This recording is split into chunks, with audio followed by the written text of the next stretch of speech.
Hiya! I'm Bruce Buffer. It's time for the Anthony Gorgano Show! Live from the Xfinity Studio. Good morning, good morning, good morning, good morning. This is the Anthony Gargano Show, presented by the Bet Park Sportsbook online casino app. Happy Wednesday, right? We're Wednesday. Feels like it should be Thursday Oh or my Friday. God. What a I literally had a brain fart. Like, is this Tuesday or Wednesday? It is a Wednesday. That's for sure. That I know. All right. Happy Wednesday to all across the Delaware Valley. All right. Lots to get to because Sunday is a monumental game. The nation is talking about 2023, just as we are locally in Philadelphia. Are the Eagles poised for a similar collapse? And, I think it's fair to say, look, we got to just hold our horses. I know it's a realistic fear. I get it. Like, there are similarities with the offense. There are similarities with the struggles, not putting together four quarters in a real game. Like, they haven't played a full game from start to finish where they've looked dominant. Now, the offense historically has had, moments of the 3-and-out malaise. We saw that even last year, right? It just so happened that Barkley and that offensive line in that run game was able to mask a lot of that.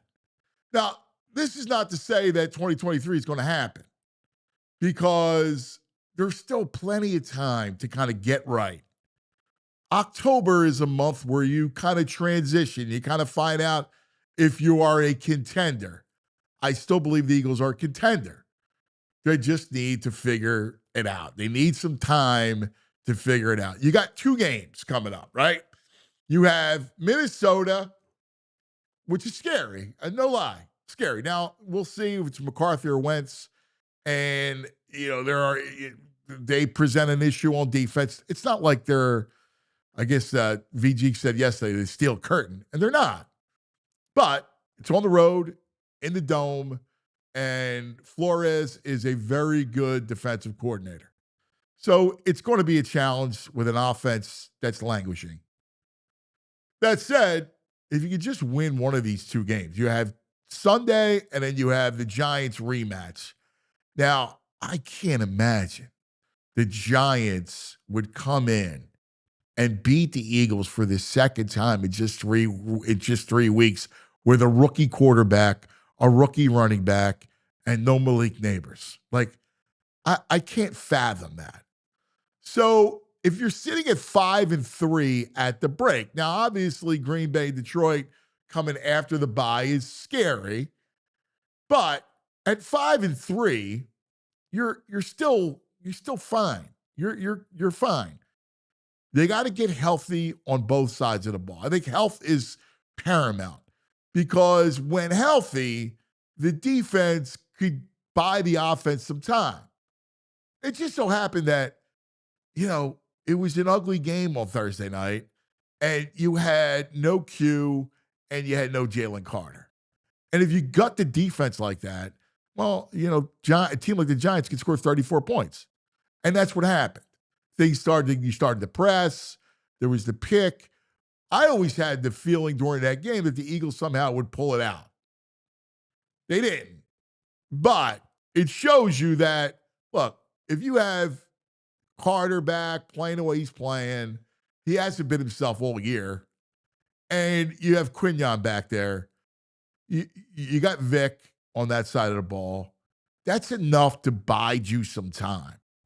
It's enough during a game I'm talking about, where you can go through some 3-and-outs like they did and still be 4-2 like they are. Like they're 4-1 up until they lose to Carter and Quinyon.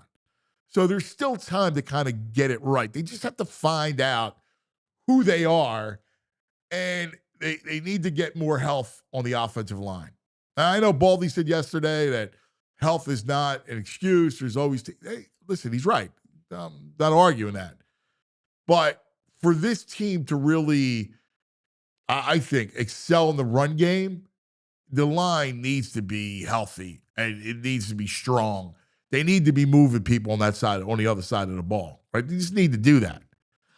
Now, could it help some outside runs? Yeah. Better play calling, without a doubt.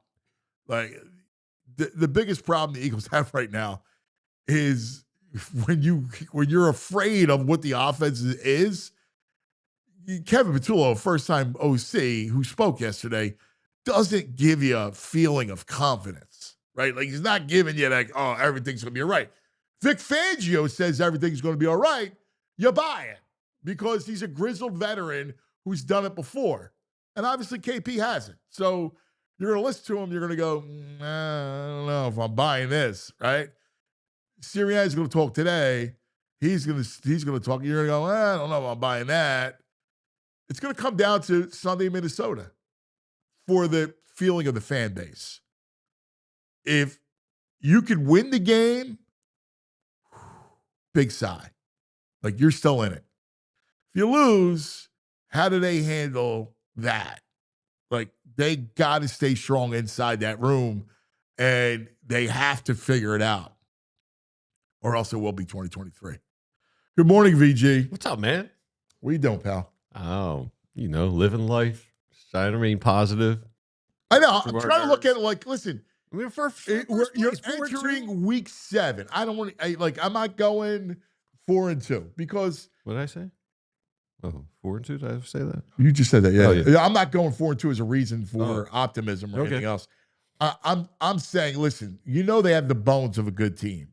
Mm-hmm. Mm-hmm. They have the bones of a good team. Like, they're the foundation of a good team. I'm starting to realize the foundation of a good team is a healthy offensive line. Yeah. Yeah. Well, I mean, and at some point, you've got to hope or figure that they're going to get healthy and that things kind of change. Hoping. Yeah, it looks like I do believe you could have $200 million of skilled players. If you don't have an offensive line, you don't have an offensive line. Well, that's what it seems like, at least with this coordinator right now. Yeah. And you're also, everybody else, like, the coordinator's got to do his job, and the quarterback just has to play better. Right. Like, I know that the worst thing in the world is when there is a quarterback issue, especially in Philadelphia. We have been through the quarterback trials and tribulations. Yeah, we're never happy, it seems like. I mean, going back to Randall. Yes, not good enough for some people. Right? And then to Donovan. Mm-hmm. Right? Remember how much we loved when Michael Vick came in and started to play. Oh, yeah. Right? Like, Donovan had, I don't want to say that it seems like to follow the same arc, but because Donovan didn't win it, Jalen won it. Yeah. Right? But we had this issue with quarterbacks. And then we saw Wentz go up in flames in such a, I've never seen anything like it before. Like, when I think about the storyline of Wentz going into up in flames, I've never seen anything like that. Spontaneously combusted. Yeah. He just couldn't handle it. He couldn't handle it. No. That's why I have a little fear going into this week. Wentz just ain't going to handle this. This is too big. I don't care what happens on offense. Wentz playing the Eagles? No way, man. Well, too big. Here's the guy that killed his own career by trying to play hero ball. Yeah, he's going to try So against the Eagles, yes. What do you think he's going to try to do? Oh, yeah. It's going to be like trying Unless Kevin O'Connell can get him to believe, like, just buy into it, and don't, play within the game plan. Not going to happen. He's going to be trying to get like this golden turkey he's been hunting for 30 years. He's going to get all amped up. Golden turkey. All amped up, trying to put a bow right through its neck. And that's a great line. He's going to launch hero balls all over the place. Fumble, spaz feet. We've seen it. We know it. That's a great line. And that's why, again, the Eagles defense, like, health is paramount on that side of the ball. Like, Eagles O-line's banged up. It may not get much better. It's still good. To Baldy's point, you still got 2 great tackles. Yeah. Like, it's not like, Yeah, but a guy who runs it inside. I mean. Well, we've talked about that. I mean, and you got great tackles. Mm-hmm. And I still think like Cam. I love Cam, man. I know he's banged up, Yeah. but I'm a Cam guy. I think Cam's a Yeah, I player. mean, everyone's a Cam guy. If You know he's what I mean? healthy. Like he's a player. Yeah. So, you still, it's not like you have a line that will be the death knell of this team. It's not, it's everything else but them, right? Like, yeah, they need to be healthy, but you could win well, you should be able to win with the line in this predicament right now. Yeah. With Toth. You should still be able to Yeah. win with them. All right. You should still be able Against to win certain with them. teams, yeah, like No, the Giants. Yeah. Like Landon will be back at some point soon, and that'll be the difference. Yeah, it was good to see Lane played without any stinger issues, which is good. Huge.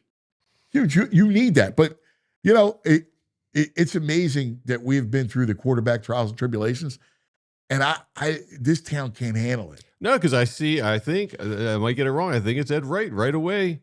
We don't have a quarterback issue. He thinks we got a coaching scheme issue. Well, I think it's obvious the quarterback needs to play better.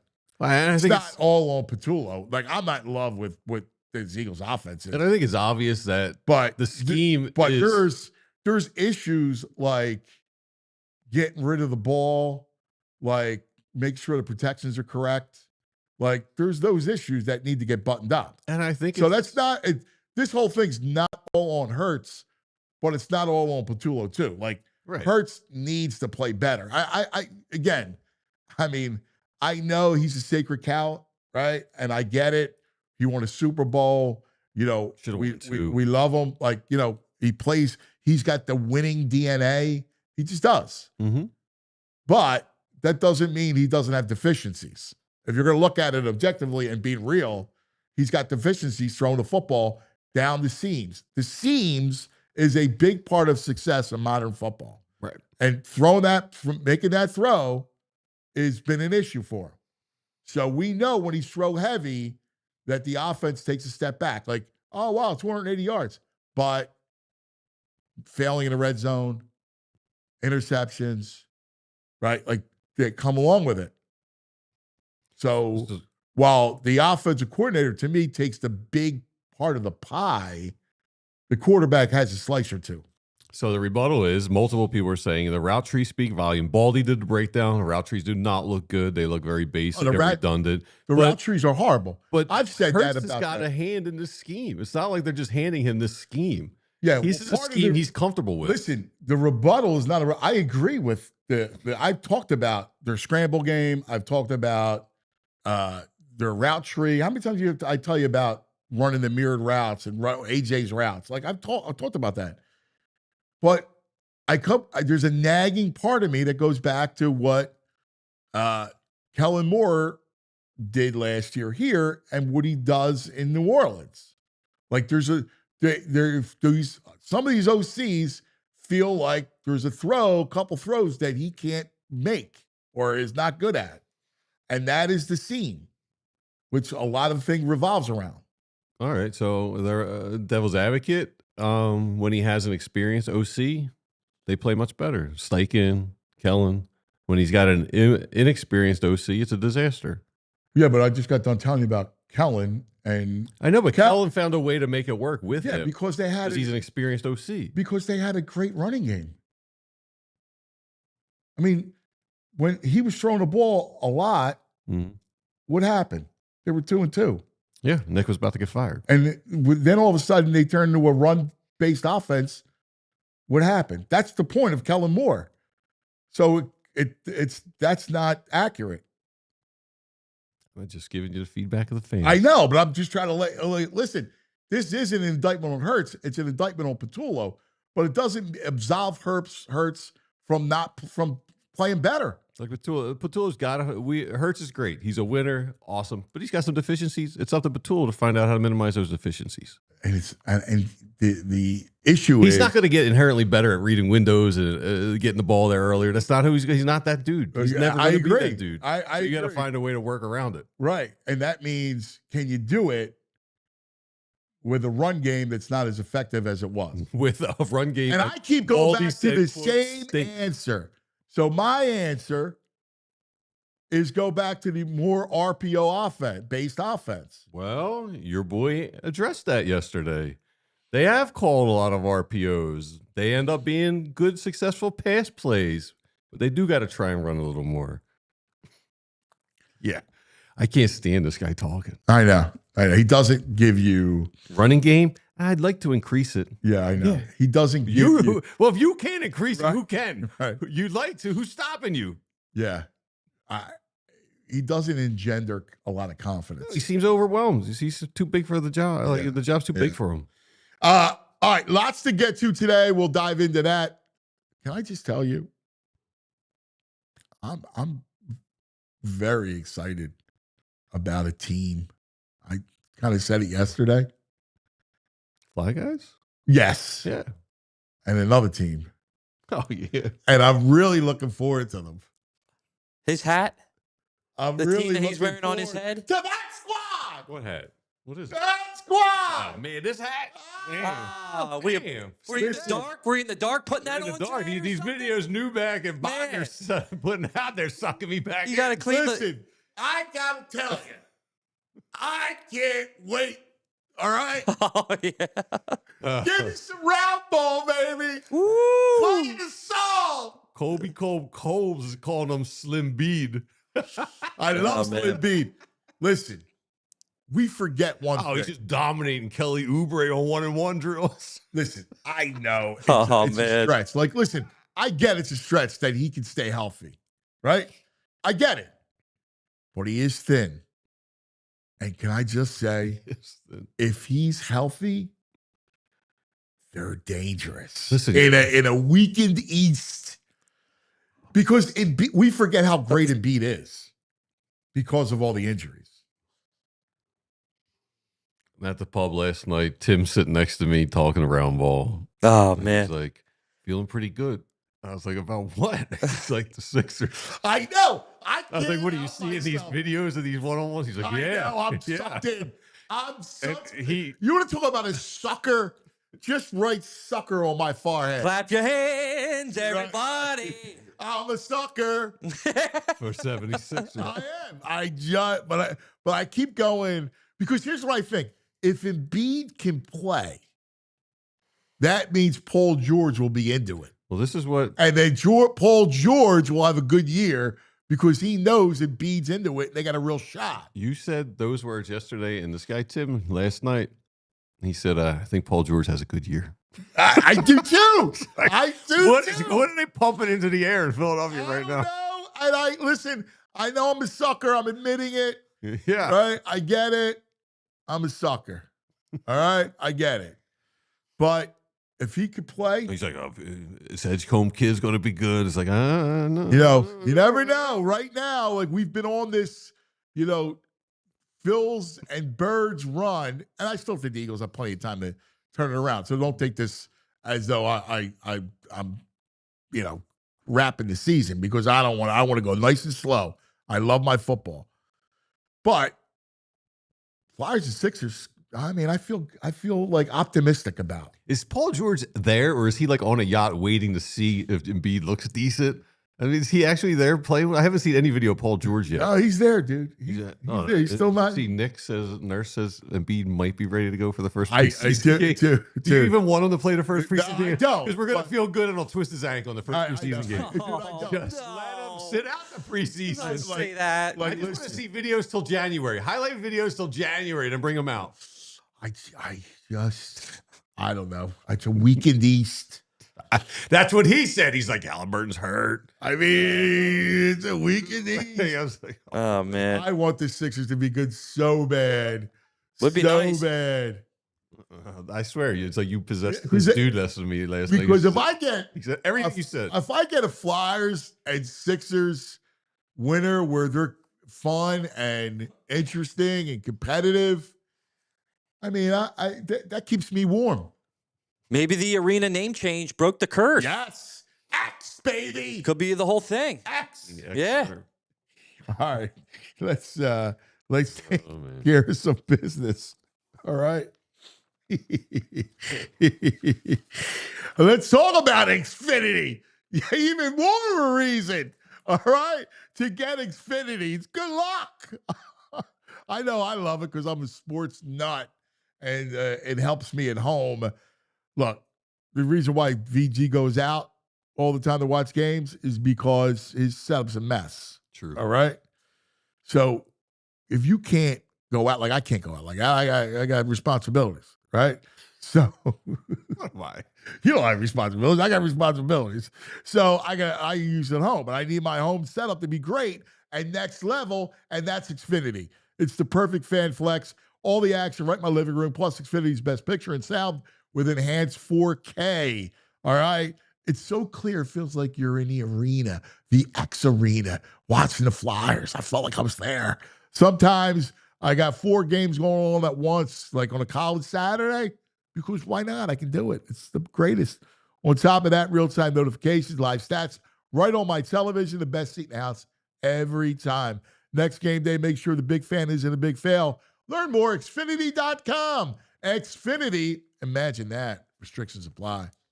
All right, sports fans, listen up. September's here. Football's back. School's in. So it's a perfect time to get your finances back into shape, too. And I've been checking on my credit score lately. And let me tell you, if you're a member of TrueMark Financial Credit Union, you've got a serious edge. They've got this free online tool, this app called Savvy Money right inside their online banking and mobile app. I use it myself. And seriously, it's like having your own financial coach in your pocket. You can check on your credit score anytime without taking a hit on your score. You get tips on how to improve the score, and even get alerts if anything on your credit report changes. And that's what I call playing smart defense with your money. So if you're already on Team TrueMark, fire that app up and check out Savvy Money today. Not tomorrow. Do it today. And if you're not a member yet, you're like, what are you waiting for? Step up your financial game. Swing by one of their 24 branches or visit TrueMark.com/PHLY to open up an account. And TrueMark Financial Credit Union, they are federally insured by the NCUA. All right, let's do it, baby. The big deal, presented by Kia of Cherry Hill, a folk auto dealership. Now joining us to break down the big deal, which is the Eagles' offense, our man from the PHLY Bird Show, one of my favorites. Love this dude. Bo Wulf joins us on the Xfinity guest line. Our man on the ground, he's solid and sound. He's on the hunt for Eagles news. Handsome and astounds, clever and profound. We're talking Eagles with Bo Wulf. Here he is. How we doing? Good morning to you, my brother. Good morning. How's it going? You're a good dude. I have to tell you that. I love our staff. I love the people that work here. I truly do. Like, and you're front and foremost here. Like our group, we have a great group. So let me just get that out there. I'm proud of our staff. All right. I agree with that. I mean, Bodner is sort of like I could take him or leave him, but everybody else, I really That's like. My boy. Derek is such he's a beautiful mind type of cat, right? Like you got to get up there and see what's in that mind of his. He's great. All right, dude. What did you make of Patullo yesterday? Well, I mean, listen, I don't think we're ever going to throw a parade for a Kevin Patullo press conference. That's okay. I know VG's not enjoying those very much. That's okay. He's not paid for press conferences. I'm kind of struggling with what to think right now, because I know last year through 6 games, I thought things were going very poorly for the Eagles. And right now I think things are going very poorly for the Eagles on offense, but I'm trying not to overcorrect because they had this mini bye week. They have a chance to get back to figuring out who they are and what they need to do on offense. At the same time, it's disappointing that they have so much continuity on offense. They should already know what their strengths are and that we're going down this road again. And to say nothing of whatever locker room dynamics there are right now of guys not really getting along, that doesn't strike me as a positive thing. But I'm trying to remember, this is a very talented team. They deserve some grace. They were able to turn things around last season. There's no reason that they can't do it now. But in terms of the snapshot of right this second through 6 weeks of the season, they've got a negative point differential. Their offense has not been very good. and I am worried that the offense is not going to all of a sudden just get better. Yeah, and you got Brian Flores on Sunday. So Yes. he's a good DC. He's an aggressive DC, and it'll be interesting to see kind of how he plays the Eagles. Is this game,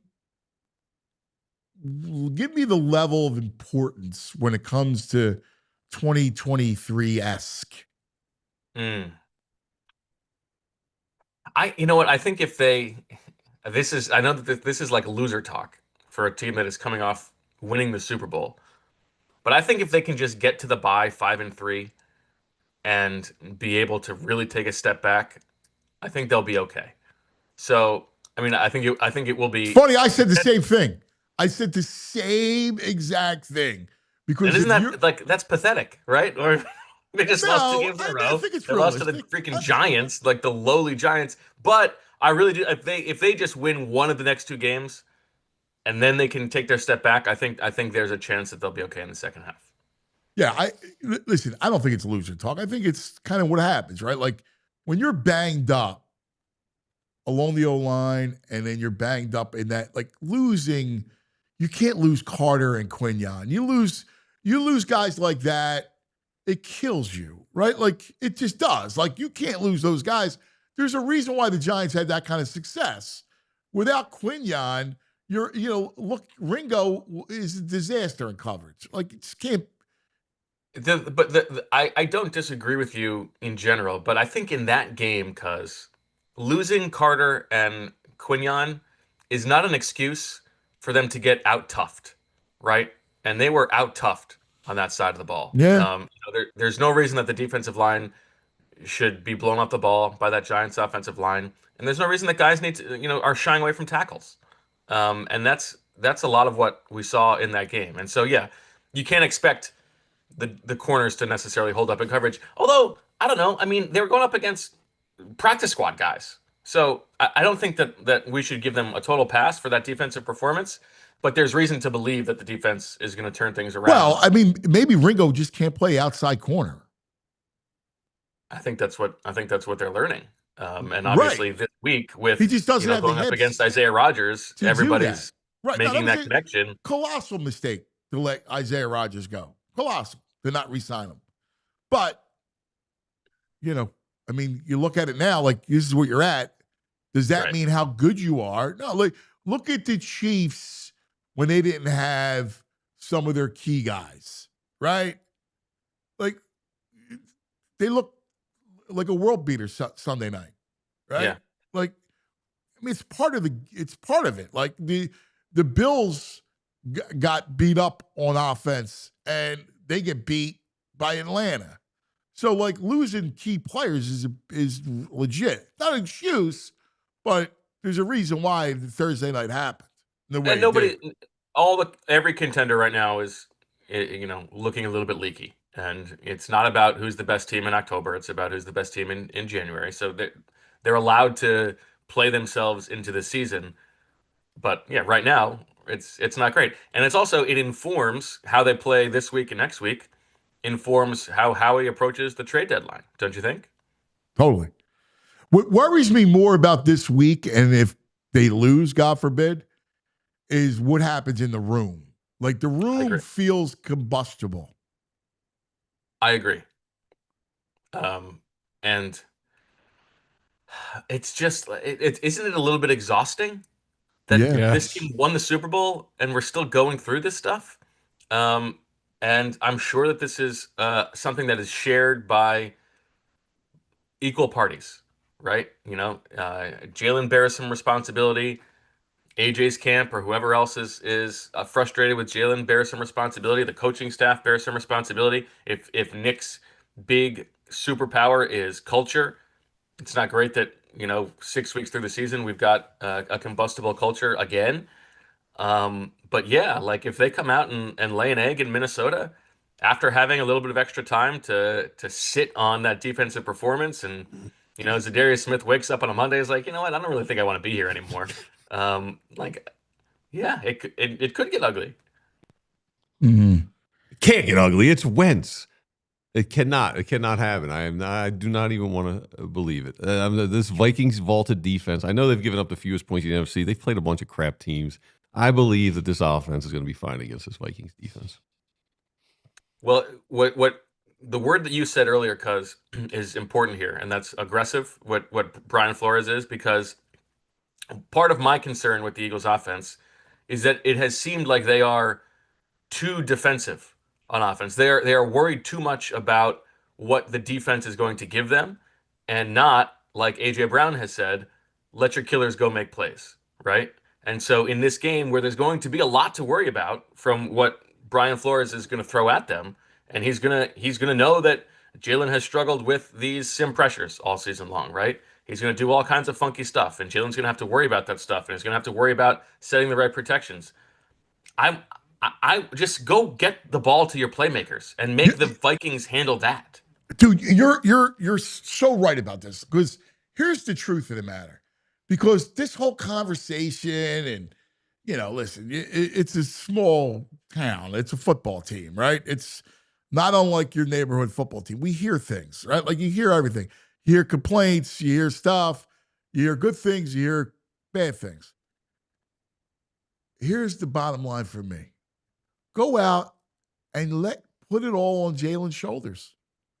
Like, at least you'll find out what you have. Like, does he have limitations? Well, let's see if he does or doesn't.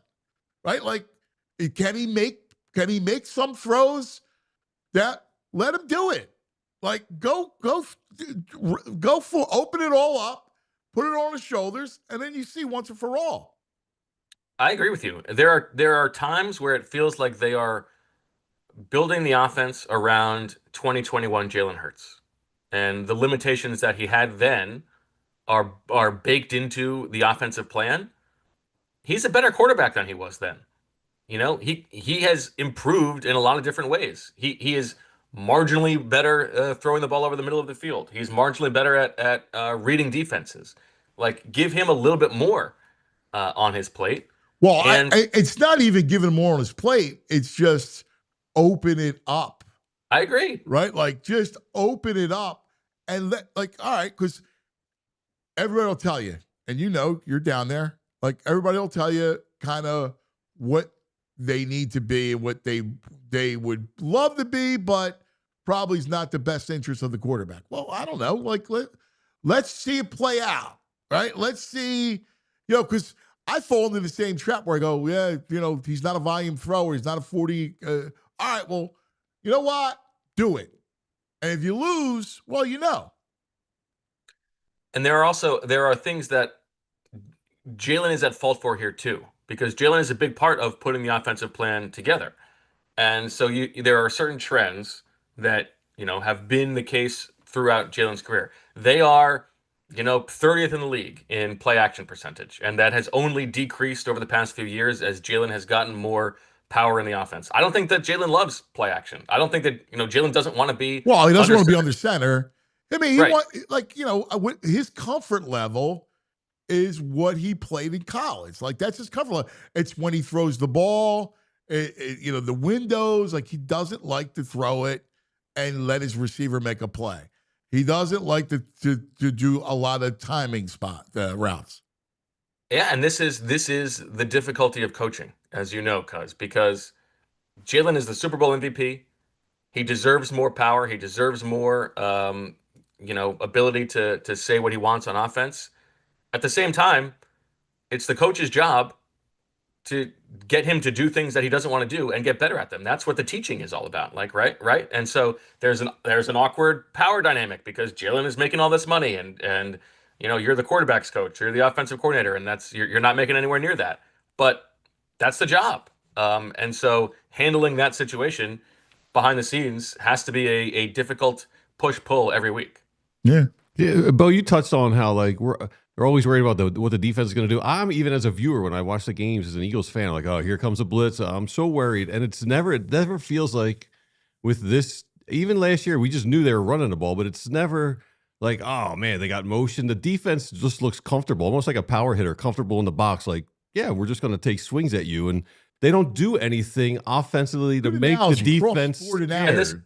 And The this goes to defense what is Lane very said comfortable. after the game about how predictable they are. I've heard whispers of like the defenses are calling out their plays. That's a real They ain't thing, whispers. right? And so that's a real issue. You cannot be so predictable. And this goes a little bit to what we were talking about, dictating terms, right? Because the motions are not great. They're not really affecting anything on the defense. They're sort of motion for motion's sake. And some of that is on the play calling, and some of that is on Jalen. And the protection stuff, like here's what is on Jalen, is when they've got 7 guys blocking, they keep 2 guys in to block, expecting a blitz, and the defense drops a bunch of people out and they're rushing 3. And Yeah, you they've got got 2 all of a guys out in the sudden route. 8 people to cover 3 people, Yeah. right? That's on Jalen. He read that wrong, he guessed that wrong. And that has happened a few times this season. And that would be the kind of thing where, like, if you're one of his offensive teammates, you would be frustrated by. Yeah, like at what point do you say, you know what? Maybe it's better if the center calls out the protections like it used to be. Yeah, I mean, listen, they got to the Super Bowl that way with Kelsey, and then they got to the Super Bowl last year with Jalen calling the protections. I don't know what the right answer there is. I would imagine that there are people who want that in the room. The way that Jalen explained it last year, I really did think was helpful, in that when he is the one in charge of protections, even if you're wrong, you're right, because you know where you were wrong. So if you make the wrong call, you know that means someone's coming from this side. Whereas if Cam makes the wrong call, he's not exactly sure Right. that the call is wrong, and then you open yourselves up to a higher possibility of a sack fumble. But you can't be wrong that often. And so that is a difficult question for the coaching staff to solve. Well, I think what we're all saying too from the other side of it is you got to attack. You just got to be an attacking team. And you got, elite receivers. Man, God, I want to see Devontae in the slot. Yes. And I want to see AJ in the slot too. His slot numbers have decreased the past few years. And it goes to the predictability of his route tree this season. He's not running different routes. You can move him around too. But yes, I mean, Devontae in the slot has been kind of a skeleton key for this offense in the past. They haven't leaned into it quite as much. Yeah, there is those things that I want to see. I want to see them attack. I want to see the creativity. Like when you watch, God, the Lions and the Chiefs, right? When you watch Tampa and San Francisco, and like Shanahan does this with Mac Jones. Like I gotta see more of this stuff. I don't see any creativity whatsoever. It's just awful. There's nothing going on. Even Miami stinks. If he had a better quarterback, but they're doing stuff. There's people running around. It's so boring watching the offense. And it was boring last year, but it was great because they were tough and dominating with their boring offense. Now it's just a boring offense, and they stink. As Baldy said, the run game stinks. Yeah, I mean, Baldy knows. Hey, but what do you think? There's a theory going out there in the chat right now about a little, not Howie's best off season. Maybe the beer can to the head rattled him a little bit. He's it was affecting his abilities for the season, not fully recovered. I like that. I'm in on that theory. Maybe it's like a cartoon where he needs another full beer can to the head to knock him back, right? Yeah. We're not condoning that by anyone. No, he does not need that. Yeah, no, I'm. This weekend is going to be fascinating from so many different levels. Here, my other issue is Sirianni, because hey, you're a CEO coach from the offensive side of the ball. There's not a lot of them, and in a world where OCs become head coaches, the head coach who comes from the offensive side of the ball needs to be able to have the chops to fix it. Otherwise, you're going to cycle through OCs and you're going to have this issue every year. Like, all I know is I see Dan Campbell, and That Lions offense, even though they lost, they didn't lose a lick of creativity. That Lions offense was prepared and was interesting. And Ben Johnson's in Chicago. If you are Jeffrey Lurie and you think about the way the last few years have gone, Nick brings in his staff. That turns out great. They go to the Super Bowl in 2022, arguably the best team in the league. Bunch of guys leave, and Nick has earned the ability to fill out his staff. It's a disaster in 2023. So you slap his hand back. You take over, you and Howie, hiring his staff. You bring in Kellen Moore and Vic Fangio. We are going to sort of babysit this for you. You go to the Super Bowl, you win the Super Bowl. Nick has earned the grace to then fill the offensive coordinator job after you lose Kellen Moore. And right now, it's looking more like 2023 than 2024. But again, he has and if that to happens find again, then what? Does Howie have to hire the offensive coordinator again? Does Nick stand on the sword for his guy? I don't know. I don't know how that all plays out. But doesn't Nick have to roll his sleeves up and have a role in fixing this? Absolutely. And I'm sure that he is. I'm sure that he's trying to do that. And that goes not only to the offensive game plan, but also to trying to fix whatever is going on in the locker room. If you are the offensive CEO coach, as you say, part of being the CEO and in Nick's philosophy is making sure that the culture is good. And if the culture is not good, then what?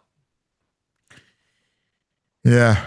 Well, you have to answer the question: why isn't the culture good? Like, what's your belief? I don't know. Like, why are we having all this stuff going on? It is.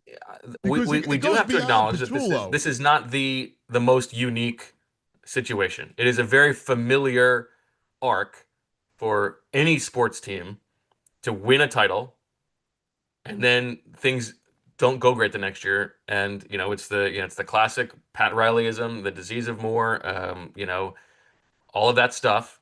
But to be fair, Nick is aware of that generality and was planning to ward that off this season, and it hasn't gone well. So he needs to be graded on that. But yeah, listen, some people in the building will tell you it's the quarterback. Some people will tell you it's on Nick. Some people will just say, that's just the cost of doing business. And if the team played better, the locker room would get better. It's just the cost of winning and losing. So it's one of those things that is impossible to define, but it's something that everybody in that building is worried about. Who would AJ say it is? I think Charlie O'Connor. Yeah. On that note, Bo Wulf, what's happening today at 3:00? 3:00. We got Mina Kimes on the show. Nice. Handsome Love Rich and Mina. I running things from the studio, and we'll also hear from EJ at the Novacare complex. So a nice packed show today.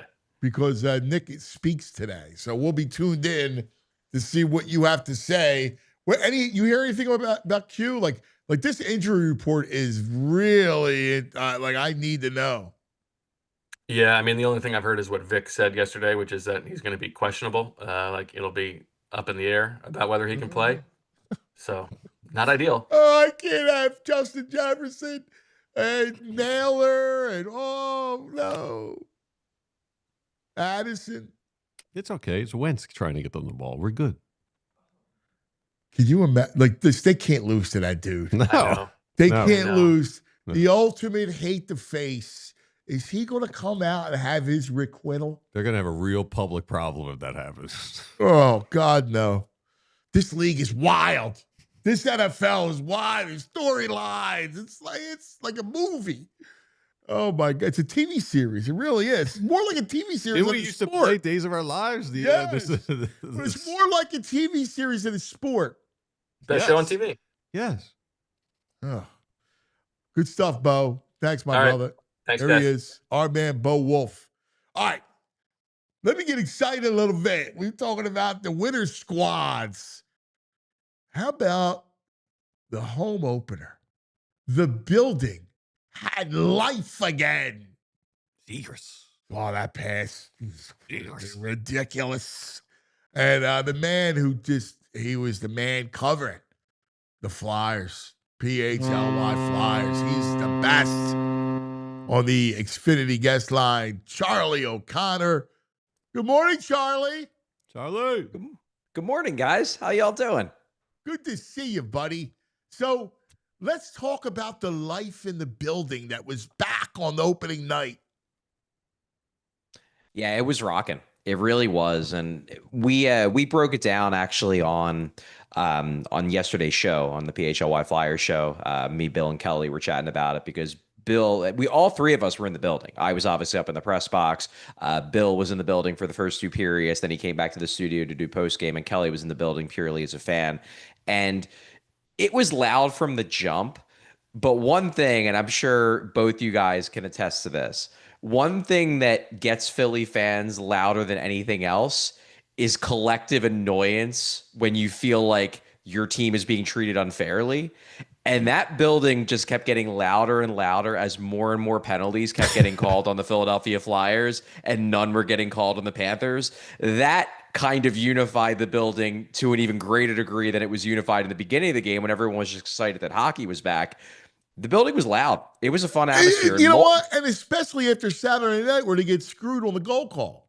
Yeah. Yeah. No, people remember that, to be sure. That was one of those where, and I wrote about it in my column, like the Saturday game, letter of the law, probably the right call. But if you watch that play, it was totally unfair. It was obvious that Carolina's goalie sought out that contact. It was a completely unfair outcome, even if by letter. It was like the play where Zach Bond got flagged. I believe Rich Hoffa made this point in his newsletter, where Zach Bond got flagged for a late hit. Like, yeah, technically it's a late hit, but come on, you watch the play. He was already diving before, before he would have known that it would have been a late hit. Same deal with that, but crowd was rocking. Multiple players. Trevor Zegers is obviously a new player for the Flyers. He pointed out how much he loved the crowd in the beginning of the game. So yeah, the Xfinity Mobile Arena was rocking. Fresh It start. was rocking on Monday night. To be sure. I love the energy back in that place. I do love it. Let's go. Now it's early. It's 3 games. But look, murderous schedule. Florida defending champs twice, and Carolina, who's just wicked. I think they won 6-1 last night. Yeah, it's been tough, and it's not going to get any easier the rest of this week. On Thursday, they play Winnipeg, who won the President's Trophy last year. They had the best record in hockey in the regular season, and then they get Minnesota. Regular season, Hellebuck. Yeah, that's true. It's the regular season, so Hellebuck will be awesome. And then they get Minnesota on Saturday, which is the easiest of the 5 games, but they're a pretty good team. They got Kaprizov. They got good players. So yes, no, Ross. So that line's nasty. They have exactly. So first 5 games are going to be tough. And look, they're 1-1-1. It's hockey 500. But given the fact that they had 2 games against the defending champs, and then the other game was against the best team in the Flyers division, not too shabby. Especially because even the games that they lost, they didn't play bad, and they hung right with Florida and Carolina in those games. Here's what stands out. Again, we'll give the qualifier 3 games, but Vladar seems like the perfect guy to kind of stabilize the net. He looks really good. I actually, I just published a feature on him that I've been working on for the last week or so this morning. One thing that I came to realize when I was doing research on this feature was that, so last season, like you look at his numbers from last season, this guy finished with, I believe, an .898 save percentage, is about league average, nothing special. And his numbers before last year, also generally speaking, nothing special. But one thing that I came to realize, and I interviewed Kim Dillaball, the Flyers goalie coach, a couple weeks ago, and he pointed this out. They used Vladar in Calgary last year to basically make Dustin Wulf, who was their rookie goalie, ended up finishing second in the Calder Trophy race. They used Vladar to protect Wulf. Wulf got all the easy starts. Vladar got all the hard starts. Vladar played basically as many road games as possible, whereas Wulf got all the home games. So Vladar, while his numbers last year looked nothing special, he was being used in very difficult circumstances. And the Flyers recognized that. The Flyers looked at it from a twofold standpoint. Number one, this guy's numbers probably would have been a lot better if he would have gotten even middle of the road usage. Number two, this is a guy who has some serious mental fortitude. that he's willing and without complaint to take on the hard matchups for a rookie for the good of the team. They really like that about him. And in these first 2 games Vladar's played, he played in both games against Florida. He did not shy away from the fact he was playing against the defending champs. He stood tall, and he had a really, really good game, I thought, on Monday, leading the Flyers to their first win.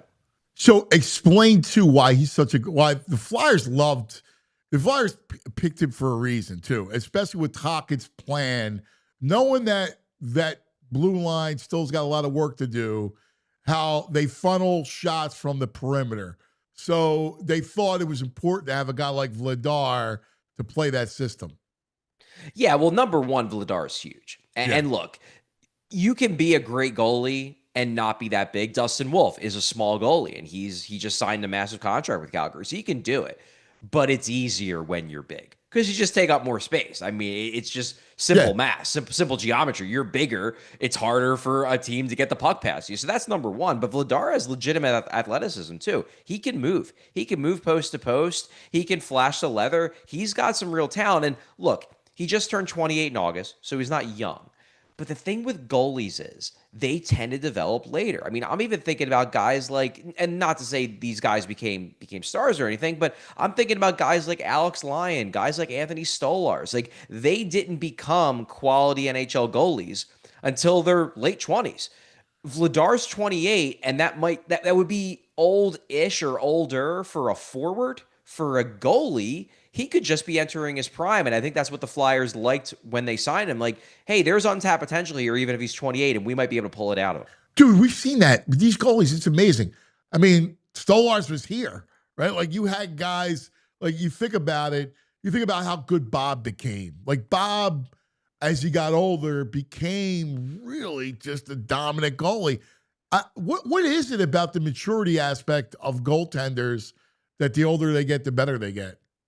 You know, it's an interesting question, and I asked both Vladar and Kim Dillaball, the Flyers goalie coach, when I was doing the research for this piece, and I wasn't really able to fit this in the article, but I can tell you what they told me. Dillaball responded with a joke. He's like, "Look, if I knew the answer to that question, I'll making a lot more money. I wouldn't be a goalie coach. I'd be running a team." So he just said he gave me some platters. But Vladar made an interesting point, and Vladar's point was, look, it's not necessarily that you get better physically as you get older, but so much of goaltending is routine. It's routine, and it's finding what works for you as a day-to-day player. And he just thinks that as you get older, you get a better handle on what works for you in the morning, what works for you in the afternoon. Do I take a nap? Do I have a midday meal? Do I not eat at all? For every goalie, it's different. And you might have routines that work for you in junior hockey, and then you get to the NHL and they don't work anymore. And Vladar's like, look, it just may take time for goalies to figure out what actually works for them in terms of getting their head right for each game. Some goalies can figure it out at age 22, but a lot of goalies don't figure it out until they're a little bit more mature as people, and that tends to not happen until you're at least in your mid to late 20s. Yeah. All right. Who else has stood out to you? And then I got to ask you about Michkov. Yeah, well, I guess I'll start with the positives who stood out. I think the number one group that has stood out is that Noah Cates line. Man, they've been good. And that's Noah Cates down the middle, Bobby Brink on the right, Tyson Forrester on the left. They're so that active. Line has been so good, Ant. So good. Yeah. And it's just it's playing the way that Tocchet clearly wants the entire team to play. And that was something that Sean Couturier brought up after Monday's game. We asked him, why the other line seemed to be getting going. And Couturier was honest. He said, honestly, we were just kind of looking at the Cates line, and we just all sort of decided, let's do what they're doing. And suddenly all the lines, and really the Couturier line, the Zegras-Dvorak line, and the Luchenko line, they all had their moments, and the Cates line still was great as usual. But I think what's really exciting about that Cates line too is that Cates and Bobby Brink in particular, they look like they're taking steps forward. Cates looks way more assertive offensively around the net in the offensive zone. And Brink, man, you watch that guy. It's wild to think, watching him now, that before the draft, the reason why he slipped to round 2 is because there were concerns about his skating.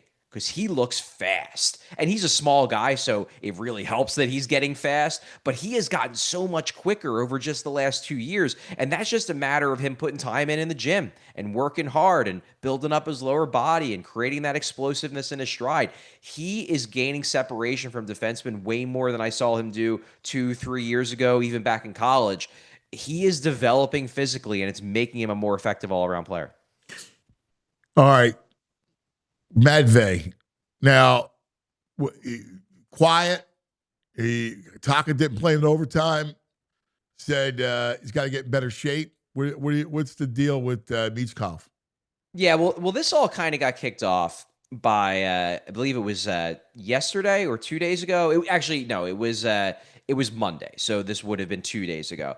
The guys at Spit and Chicklets, they're former players, Paul Bissonnette, Ryan Whitney. They were talking about hearing some league gossip that Michkov came to camp out of shape and that he wasn't in the best of shape, that's what they had been hearing. So we asked Tocchet about it after morning skate on Monday. And Tocchet reveals for the first time that Michkov was dealing with an ankle injury in the summer and that messed up his training. Now, there's no reason not to believe them. I assume that's exactly what happened. The negative of it, though, of course, is that one of the big things that we were hoping for Michkov this year was that he was going to be in better NHL shape. Because as good as he was last year, he wasn't in the best shape conditionally. And I don't think it was because he wasn't working hard. I just think it's because, hey, he was a 19-year-old who didn't know necessarily how to prepare for the NHL. So you're hoping that, okay, this summer he's going to go out there and he's going to kill it. He's going to show up in tip-top shape, and then he's going to have a monster sophomore season. Well, it seems like because of the ankle injury, he didn't have the ability to make the gains that we were hoping for. Now, look, I think Michkov is going to score. He's going to get going. Some of this is just him adapting to Tocchet's system and adapting to some of the demands and some of the changes that Tocchet wants to make. And I do believe Michkov is open to those changes. I don't think he's as hard-headed of a guy as he gets painted in some circles. But I think, number one, he's not coming in with that big physical boost that we were hoping he was going to come in with because of the ankle injury. And number two, he's having some growing pains dealing with Toc, not in terms of the interpersonal stuff, but just in terms of the system and tactical stuff. I think he's going to get going. Tocchet said that he liked the progress he seemed to be making in Game 3 on Monday in the home opener, that he showed him some things he didn't see in those first two games. So I think Michkov is going to start scoring. I think it's going to come. I'm just a little skeptical that we're going to necessarily get that big, 80, 90-point breakout season this year if he wasn't able to make the gains in the summer that I was hoping he was going to be able to make. Yeah, because even the shots are down. He's not firing. At some point, man, Zegras, I can't keep your eyes off them. The two of them together, I know on the other side, you have to worry about the other end. But, man, the two of them together. You think we'll ever see that this year? Yeah, they're going to do it because they did it a lot in preseason. They clearly wanted to give it a long look. If I had to guess, I think there are two reasons why they haven't gone with the Michkov-Zegras tandem at 5-on-5 yet. Number one, it's what we just talked about with Michkov. He's still kind of trying to work himself back into shape after the ankle thing that slowed down his offseason. And they would rather, if there's going to be two guys that are a little bit more offensively focused on the same line, they'd rather wait until Michkov is at 100% physically before they throw them in there. Number two, look, they know that Michkov and Zegras are offense guys. And right now, the defense is undermanned. Cam York's out. Ristolainen's out. They have a bunch of guys. They have guys like Noah Juleson. They had Yegor Zamula in. Now they have Emil Andre in. Adam Yinning is taking 20 minutes a night. It's an undermanned defense, and I don't know if they feel comfortable having that undermanned defense behind two guys who are going to be offensively oriented. I think when York comes back, they might be more open to trying it. And definitely when York and Risto are back and they have all of their horses back there, then I think they might be more willing to risk it and be like, all right, guys, have fun in the offensive zone. And if you give up some 2-on-1s and 3-on-2s, at least we got our best defenseman back there to cover for you. Hey, Charlie, I want to get back to Michkov and the Spit and Chicklets guys, because it seems like this isn't the first time they've taken shots at him. Around the draft time, they kind of said he was kind of a jerk. What is it? What is it about Michkov that irritates those guys? And is there an old school core of the NHL that are anti-Michkov for some reason? It's a good question. I don't think there's an anti-Michkov old school group, because I've talked to a lot of traditionalists in the game who really like Michkov. They like his fire. They like his aggressiveness, the way he battles, the way he he sticks up for teammates. They like him in that regard. I don't know, because I don't know the Spit and Chicklets guys personally. So I don't know what is really behind that. It did seem like some of the negativity pre-draft from them came from the fact that Ryan Whitney in particular seemed like he knows some of the guys who Michkov played with in Russia, probably guys that were former NHLers that went over to Russia to kind of close out their career. And I know that Michkov didn't get along with a lot of the vets on that team because Michkov's view, and honestly, he's probably right. Michkov's view is that there were a bunch of older guys on Sochi, the team he played for in the KHL, that were basically just playing out the string, that didn't really care about winning. They were playing for a paycheck. And Michkov is a hyper-competitive guy. And he was getting really annoyed with the fact that there were guys in that team that didn't seem to care about winning. They were just there to cash a check. And it wouldn't surprise me if some of those guys that Michkov didn't like are buddies with the Spit and Chicklets guys, and they were feeding them real bad reports because, hey, all they wanted to do was just hang out in Russia, play a couple times a week, and then go out and drink some vodka or whatever. And they got this 18-year-old screaming at them in Russian about how they're not trying hard enough. That could be part of it. Cool. And you mentioned Cam York coming back. What roster move do you think they make? Like, how do they open up a spot for Cam? It's a good question.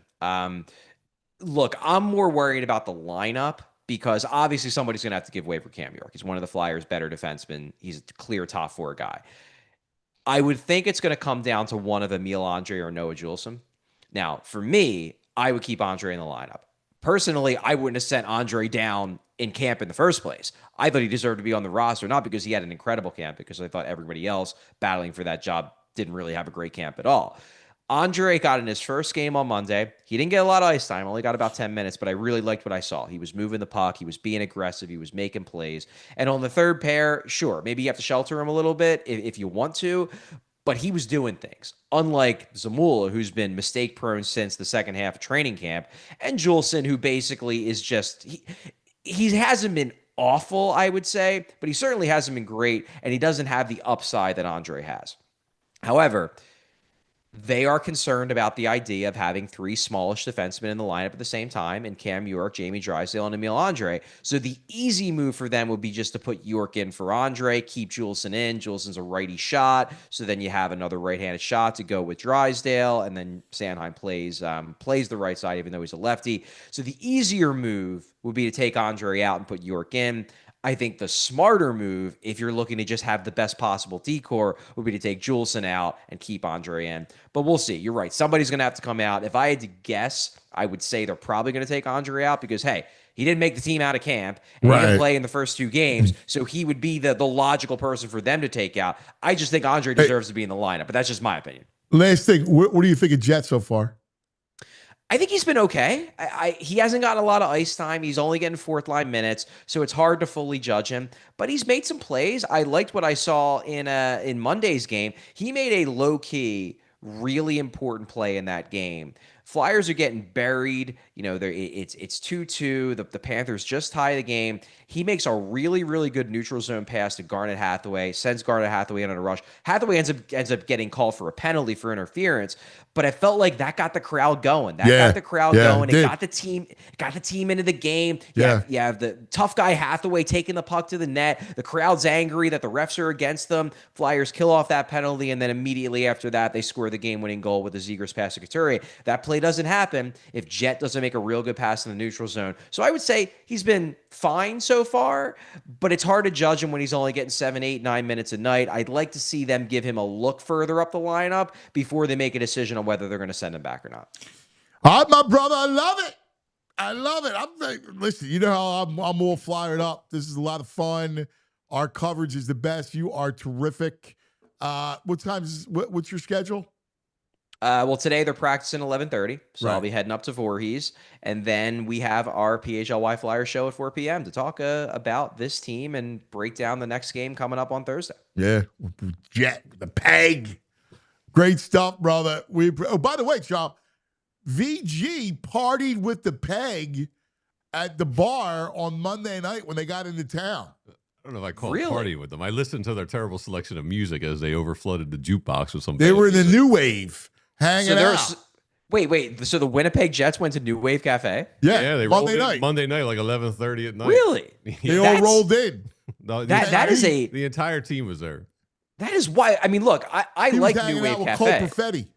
Hell yeah. I like the New Wave Cafe. It's a good bar, but that's an odd bar for them. The only thing I would expect them to be in Center City somewhere. Yeah, they went right to the pool table. So maybe they searched out pubs with pool tables. Well, they're probably staying on Delaware Avenue. No, they're not. Wow. No, they're not. All right. VG knows. He knows. He does know. He's I got love the it. tape. He's partying. Great stuff, my brother. Thanks, child. We'll be watching. All right. There All he right. is. Thanks, guys. Charlie-O. No futs. The team did not give me a peg party. Relax with that. There he is. Oh, come on, The futs. resident peg. The peg. BG. Love it.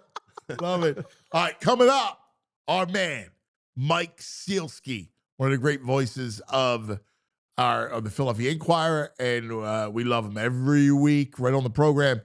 First, let's take care of some business.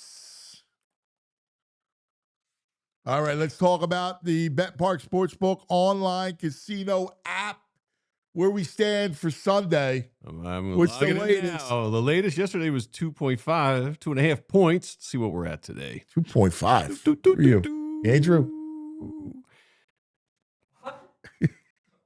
We're at 2. It's down to 2. Yeah. Oh, no. What is going on? Well, it's the brain's fault. What's the brain? What's the money on this? I got to see where the money's coming at on this. Oh, You got to be no. kidding me with this. 2. This is 3.5. Oh, God, no. This is 70% of the money's on the birds as well. Oh, that's not good. The Sharps are already on the Sharps are all over the Vikings. Oh, no. Hey, What do we got hey. baseball tonight? Seattle, Toronto, game 3. Let's see if Toronto have any luck. Your boys, by the way, you're right, Dodgers. Mariners minus 130. Over under 7. Who's pitching tonight? Tonight is Kirby and Bieber. Yeah, Bieber. Dodgers tomorrow minus 195. The Brewers just ain't in the same class. No, That's no, so no, frustrating. I was hoping for Magic from Milwaukee, but Yamamoto smoked them. I know. Complete game. They're going to win the whole And thing. Uriel hit the home run. I'm thinking, all right. Yeah, They're winning the whole thing. Seattle. I don't I'm know. rocking Seattle. I told you Seattle from the beginning. I hope. Seattle, the only team never to appear in a World Series. So Yeah, they I gotta- think Seattle. I hope you're love right. their lineup. I think they got pitching and they got a great lineup. college football tonight? What's you- going on? Don't we have 39 Yes. straight days? Oh, we got the Blue Hens minus 3 versus Jacksonville State. UTEP minus 3 versus Sam Houston. Go Blue Hens. Go D. All right, you By of the D. look, Delaware minus 2.5. All right, there you go. You can check out all the stuff, all the sports, your online casino stuff, which is live dealer, blackjack, roulette, craps, all the slots you want. What are you playing? Oink, oink, oink. Oink, oink, oink.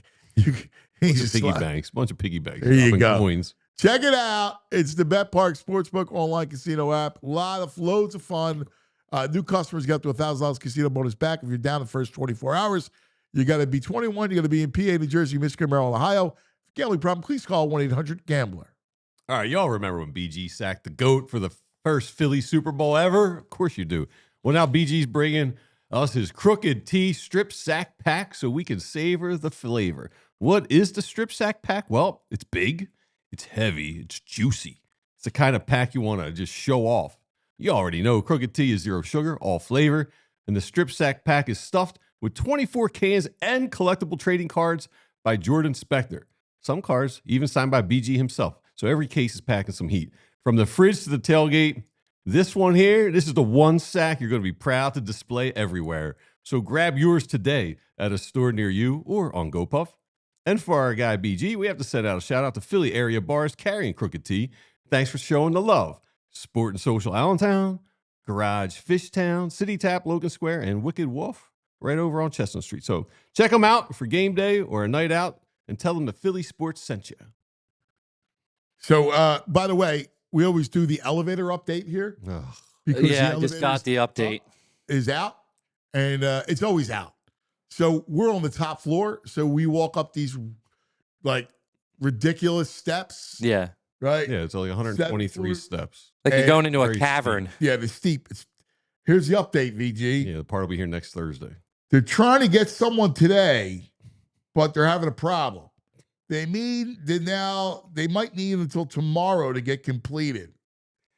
Like, first of all, they're ordering parts like handmade from Bulgaria. There's no common parts in this elevator. And what's there only one elevator guy in town? They can't get this guy. He's booked. They're trying to get someone out. Just pay somebody. Why don't we find an elevator guy and bring him here? Tell your kids to get in the elevator and fix apparently, business. Yeah. That's a big business, man. Elevator You kidding school. This elevator's been down since last week. My Come on. God. All right. Man. Joining us now, my main man, Mike SIelski on the Xfinity guest line.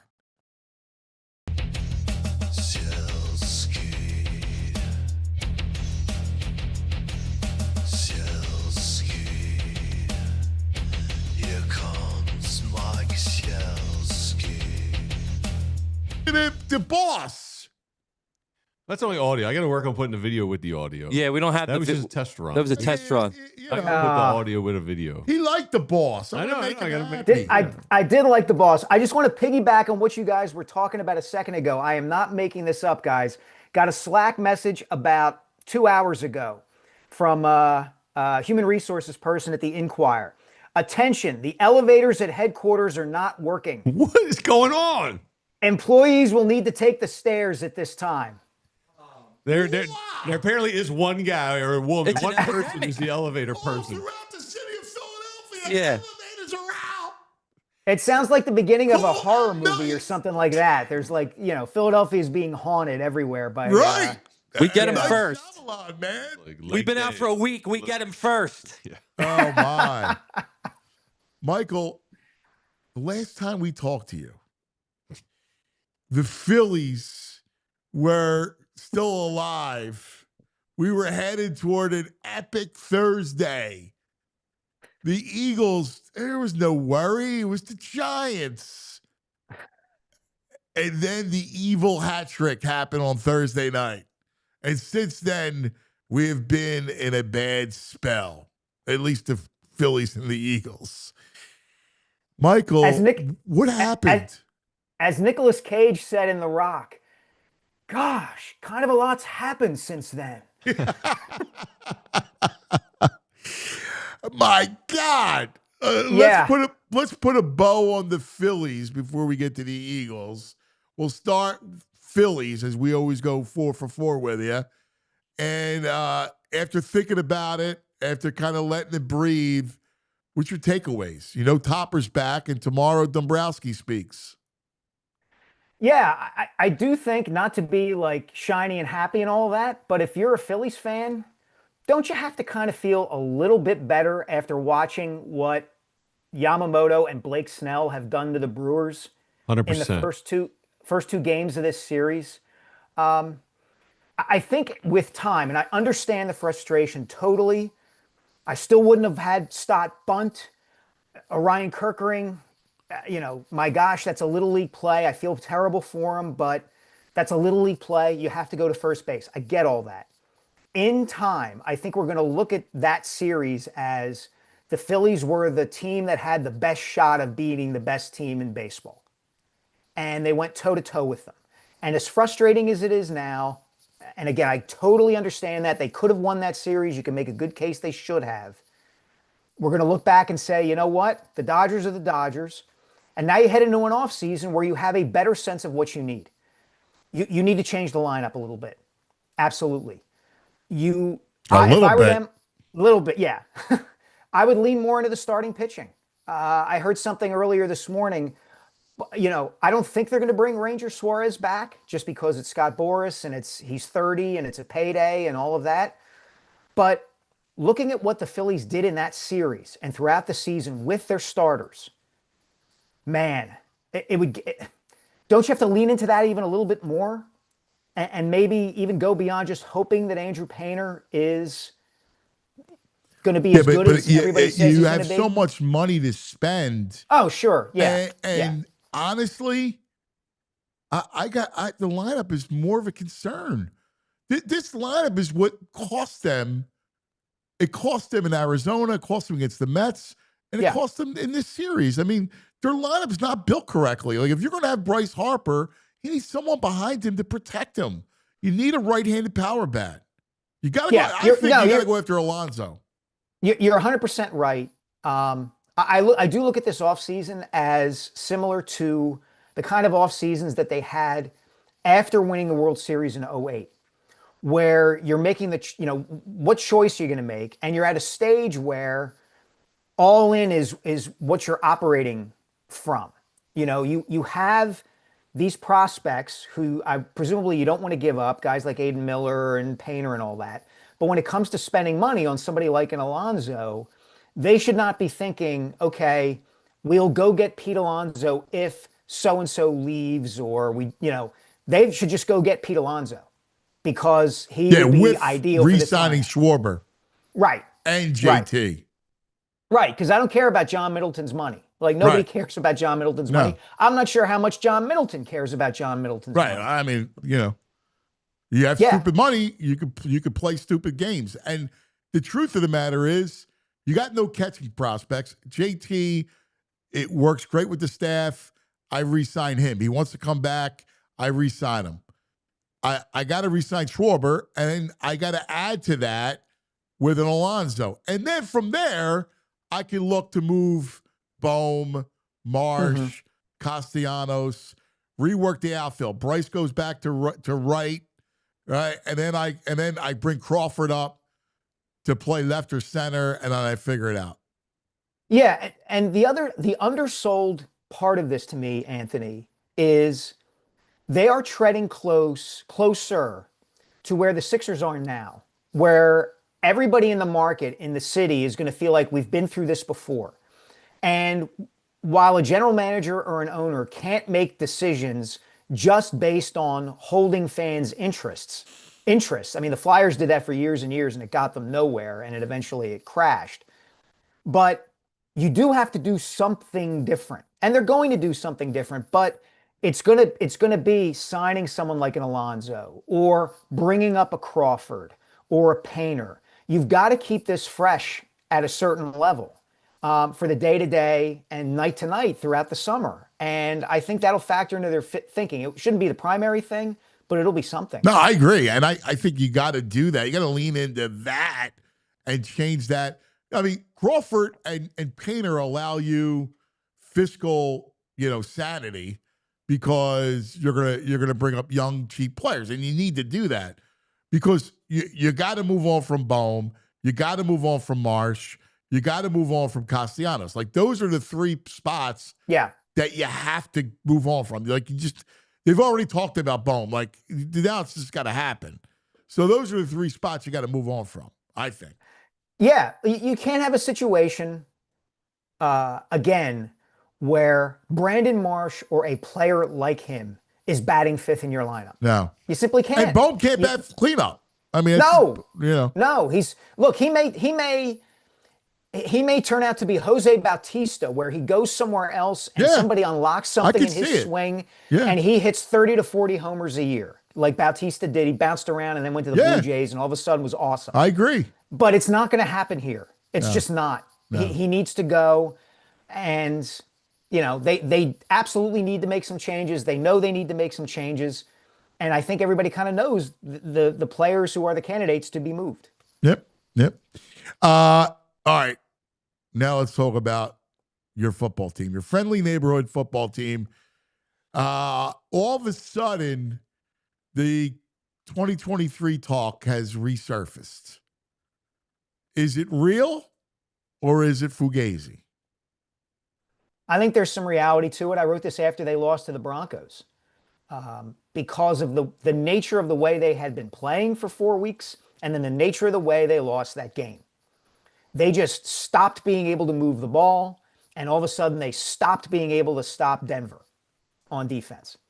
And then you saw what happened Thursday night, where Cam Scatterboo is doing backflips and defensive backs are getting trucked at the goal line, and it all felt kind of familiar. Now, it doesn't mean that this season is destined to end up as 2023 did, but it doesn't mean that there isn't cause for concern, and there is.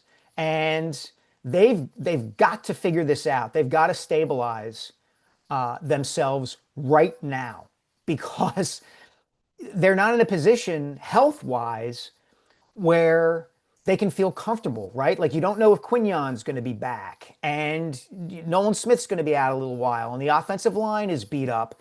They better make a stand right now because if they don't, then this thing can snowball. Yeah, the big worry for me is all along I always thought the defense could bail you out and that 2023 couldn't happen because their defense was too good. But if there's no Quignon and Jalen Carter's still not right, then it's frightening because you're already thin up front on the D line. And look, I mean, God love him, but Ringo can't play. He just can't play.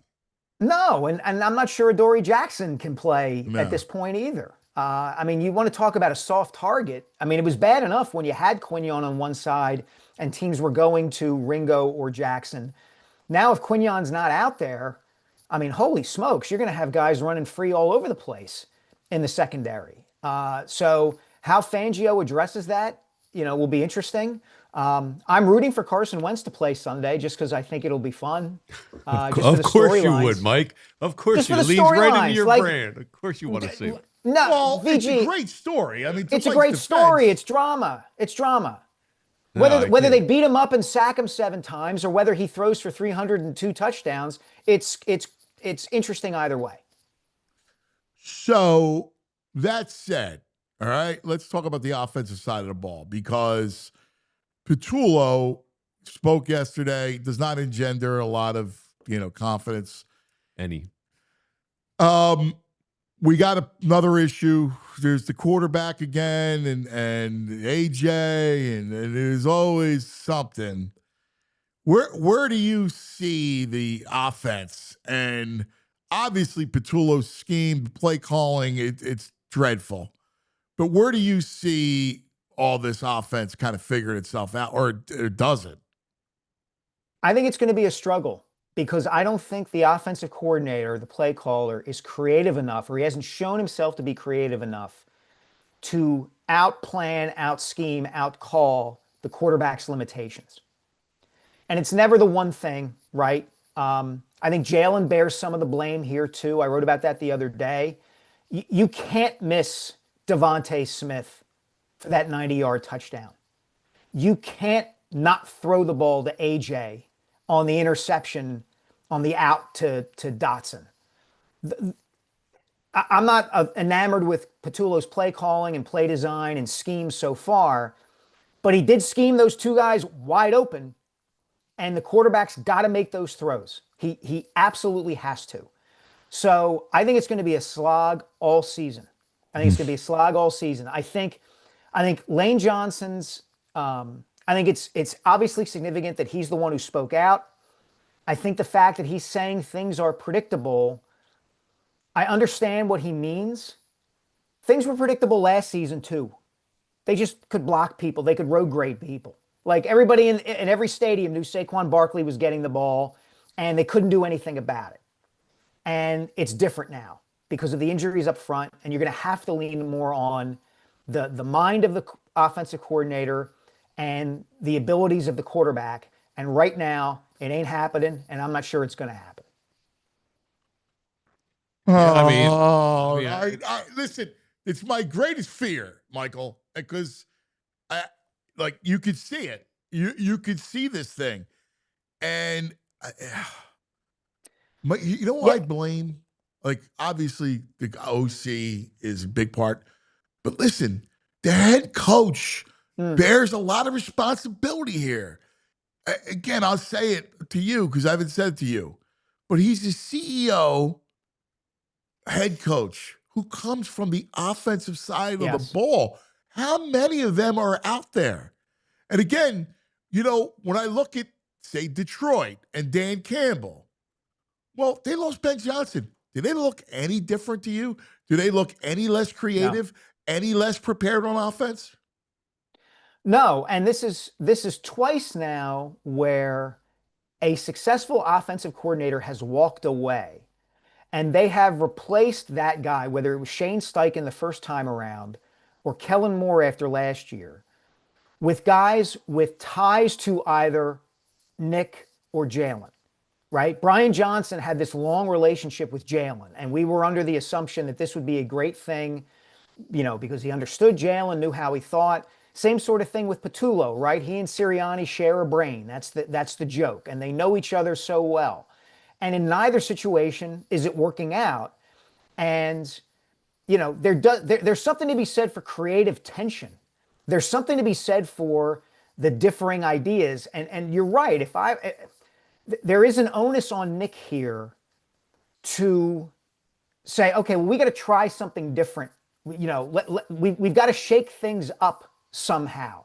It doesn't necessarily have to be taking play calling duties away from Kevin Patullo, but it can't be we're just going to go back to what we know and what we do, because what you know and what you do ain't working right now. Well, that's the point. It's like, forget about taking play calling duties away. That's not even like, to me, he's got to come in and fix it. Like, he's got to have the chops to fix the offense. And that means, now again, it's a mini bye, so they should be able to tweak it, and they have a real bye coming up. So I'm not going to, last week was a short week. You're not going to do anything dramatic. But over the bye, the reason why I'm saying this now is that over the bye, I'd like to see some adjustments that are made within this offense.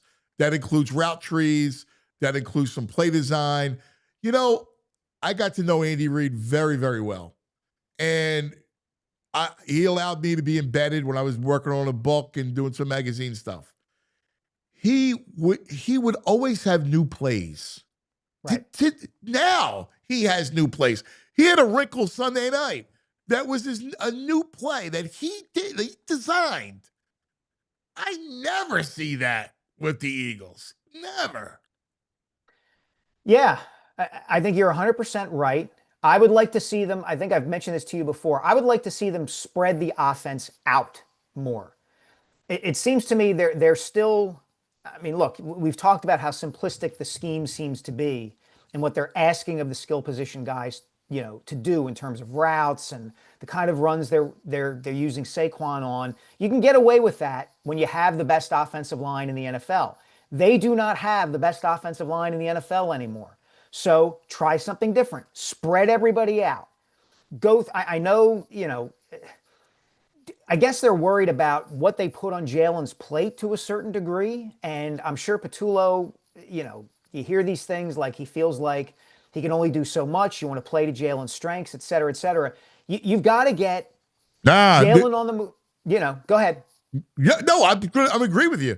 Like, listen, school's out. If you feel like he can't do it, well, give him a shot, right? Yeah. Like, you want to be this, like, lean into the pass game? All right, well, go ahead. At least you know whether or not he's up to it. Yeah, I agree completely. And we've talked about this before. Like, Patullo's tree from a play calling and play design standpoint is from Chan Gailey. And Chan Gailey was spread him out in Buffalo, spread him out with the Jets. Now, he had Ryan Fitzpatrick, big arm quarterback, really, really, really smart guy, Harvard, took chances, committed a ton of turnovers, but hit on big plays. That is the exact opposite of what the Eagles have tried to be over the last couple of years with Jalen Hurts. But you may need to inject a little bit more of that into this offense to try to get it going. You're going to have to inject some more risk, I think, because it's the only way right now. The interception Hurts threw last week against the Giants was kind of the worst of all worlds in that they really weren't taking all that many chances.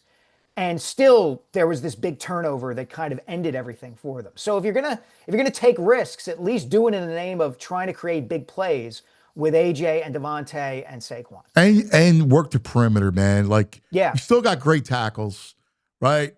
Push the ball out to Saquon, whether in the pass game or outside zone stuff. You got to work the perimeter. Yeah, I agree with you completely. That's basically what I'm talking about. Is spread it out. Jalen loves to use the phrase play point guard. Okay, be the point guard. Throw the long outlet pass. Throw, the creativity that they showed at the goal line starting against Tampa hasn't spilled over at all to their general play calling. It just has not. And you've got to do something to kind of mitigate the damage that's been done to the interior of that offensive line. Juergens is not himself. Dickerson, isn't playing. Steen is a downgrade, run blocking wise, from Becton. Okay, let's come up with something else then. Take some heat off of those guys. And running the ball and inside handoffs to Saquon ain't doing it.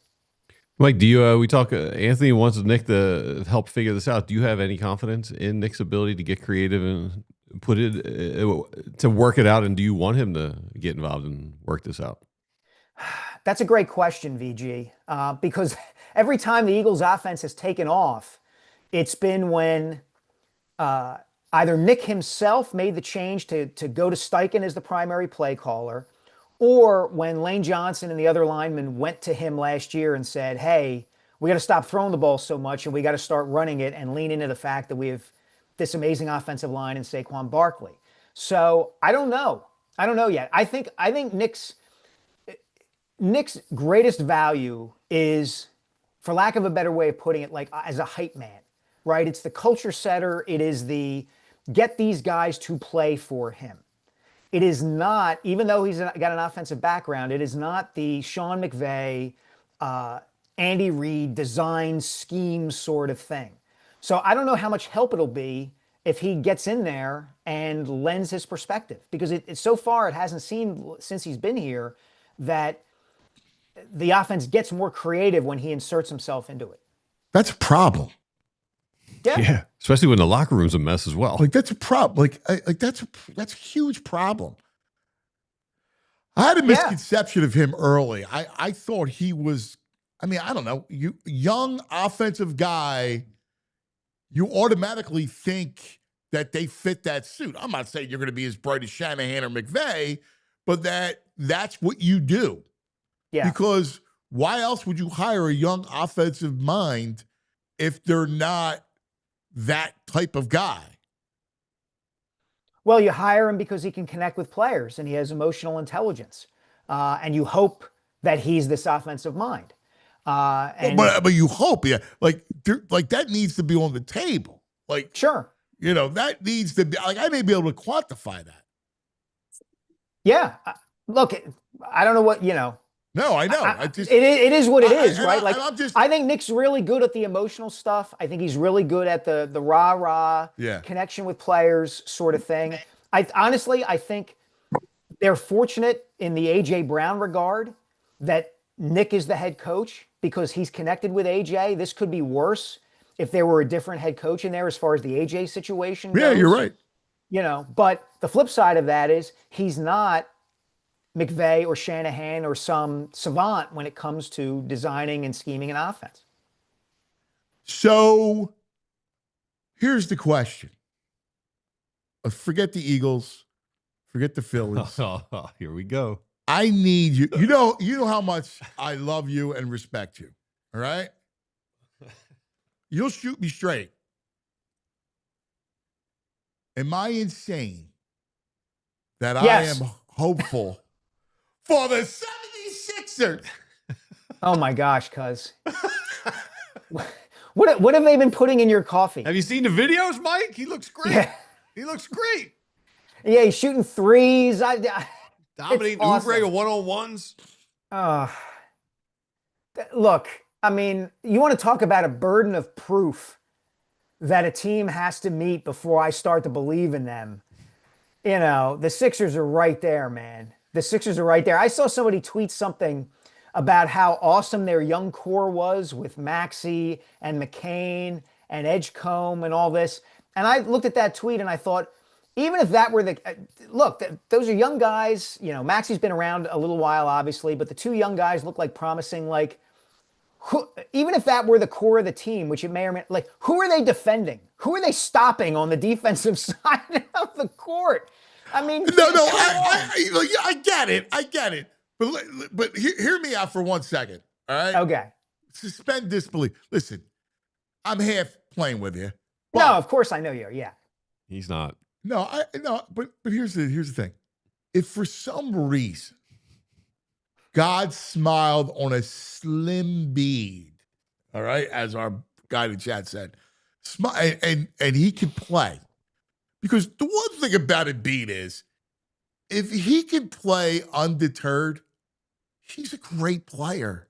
Yeah, right? but cuz. All right, well, hold on. I'm not done yet. All right, go ahead. So, go ahead. I'm not saying he's going to be back. You're rewinding the clock because he lost weight, but say he's available, right? And he doesn't miss stretches of time. Paul George suddenly becomes interested, not disinterested like last year. He goes, big guy's playing. I'm going to be into it, man. All right? And listen, say whatever you want about Paul George, he's a talent. Now you got Maxey, who always brings it. All of a sudden, you got a defensive kid like VJ. And I start to go, it's a weakened East. And maybe, just maybe, the time you don't expect it, it happens. Wow. You are trying really hard, man. He's like a contortionist over here. Yeah. I mean, let's start with the first aspect of that. Even if Joel has lost weight and is able to play, 2 out of every 3 games, what version of him are you getting? Because even if he's down to, 20 and 10? I mean, is that what we're talking about here? Like, he's 24 and 11.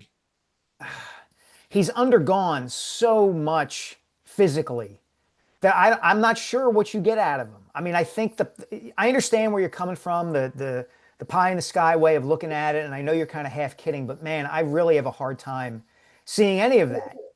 I really do. I wish I shared. Can't see any. Listen, I like story like you do. So I like. Yeah.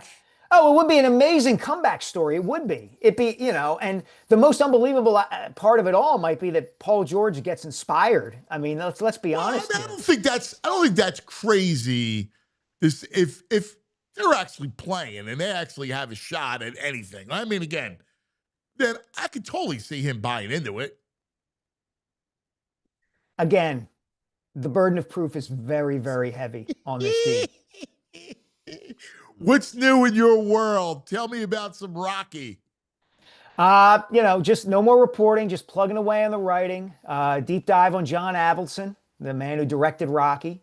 Also plugging away in a big project for the Inquirer that I can't get into, but we'll drop within the next month or two.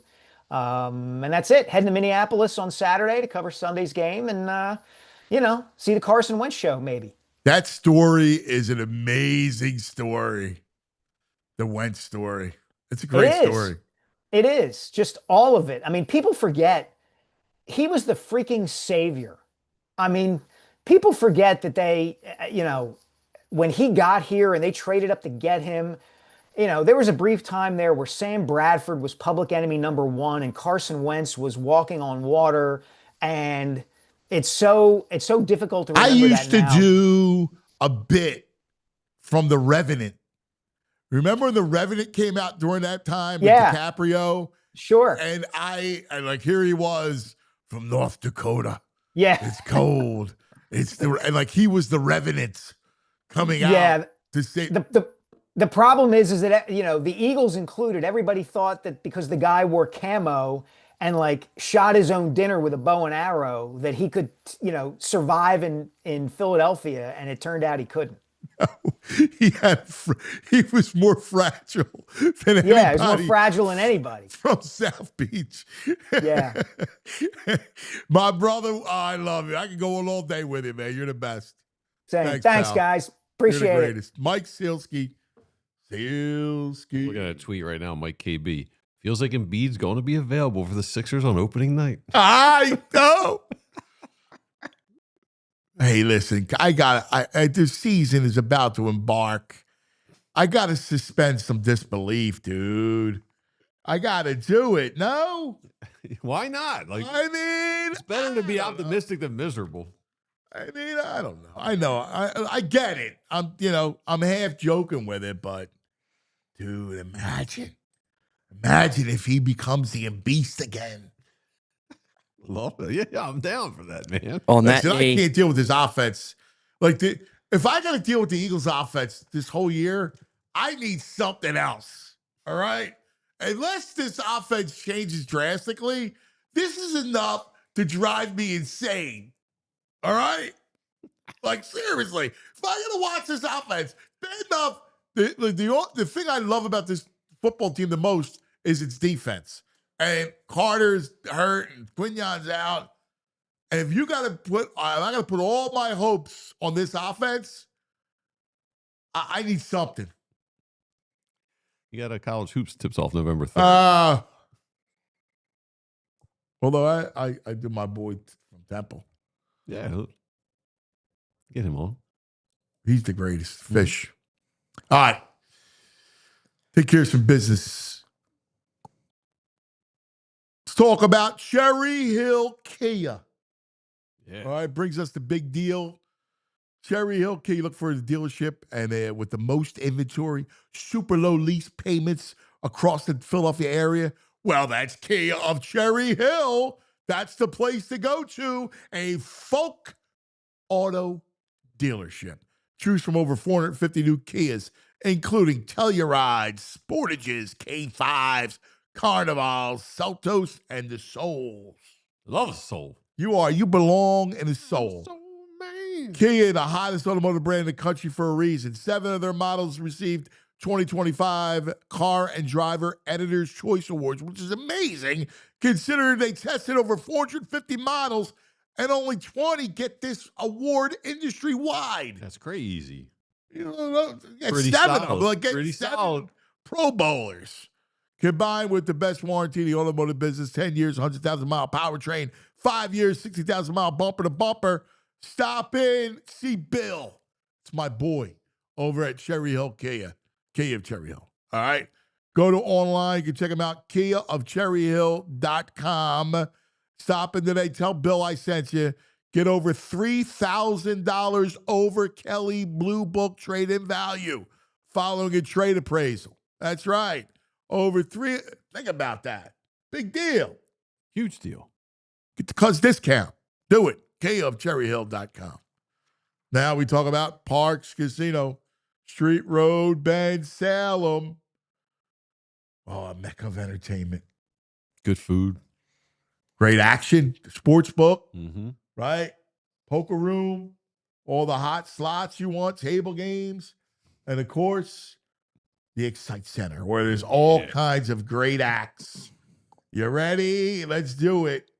So, leading us off with the acts, how about straight No Chaser December 5th? I'm dreaming of a white Christmas. Dude, you really are good. Like, you really should be like Bing Crosby, like remake. Yeah. He's a Buble guy. He is. Yeah, Buble. You really ought to Andrew do a up holiday again. special around Why town. don't you listen to me? All right, can we do the show Christmas album? Yeah, Or you do it? sure. I can record that. You with Joey doing with the VG, the Cuzettes.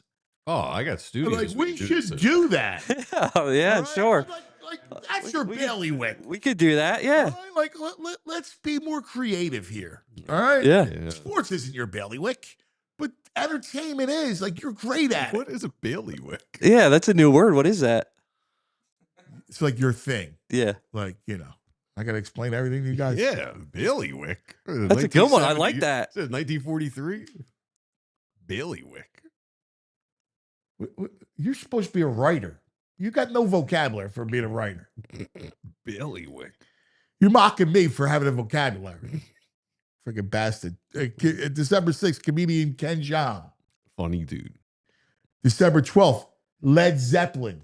I've been dazed and Tribute confused for so long, it's not true. Make sure it says it's a tribute band. Yeah. November 26th, Joey Diaz. Gonna sell out. October 25th, Almost Queen. Radio Gaga. Radio Goo Goo. Like, you guys would be awesome for this. Please, let's do this. Yeah, I got people with studios. It's Let's do We it. have I'm a down. studio. You got what kind of- Nah, we need. All right. We're gonna sing. We need to be in a recording studio. All right. November 21st, Air Supply. I'm all out of love. I'm so lost without you. Joe, you got to do it, Joe. You got to be part of this album. I'm in the back with like a tambourine. Yeah, like no, but your voice, like you have a deep voice, like you're perfect as these two. Because first of all, Andrew's really good. VG is understands music more than anybody. He doesn't have the gift of vocals, but he gets it. I can scream on key. And you have this. It works. He's like, do you remember Sha-Na-Na? Bowser, the big deep voice guy. That's like Joey's like Bowser. Nah.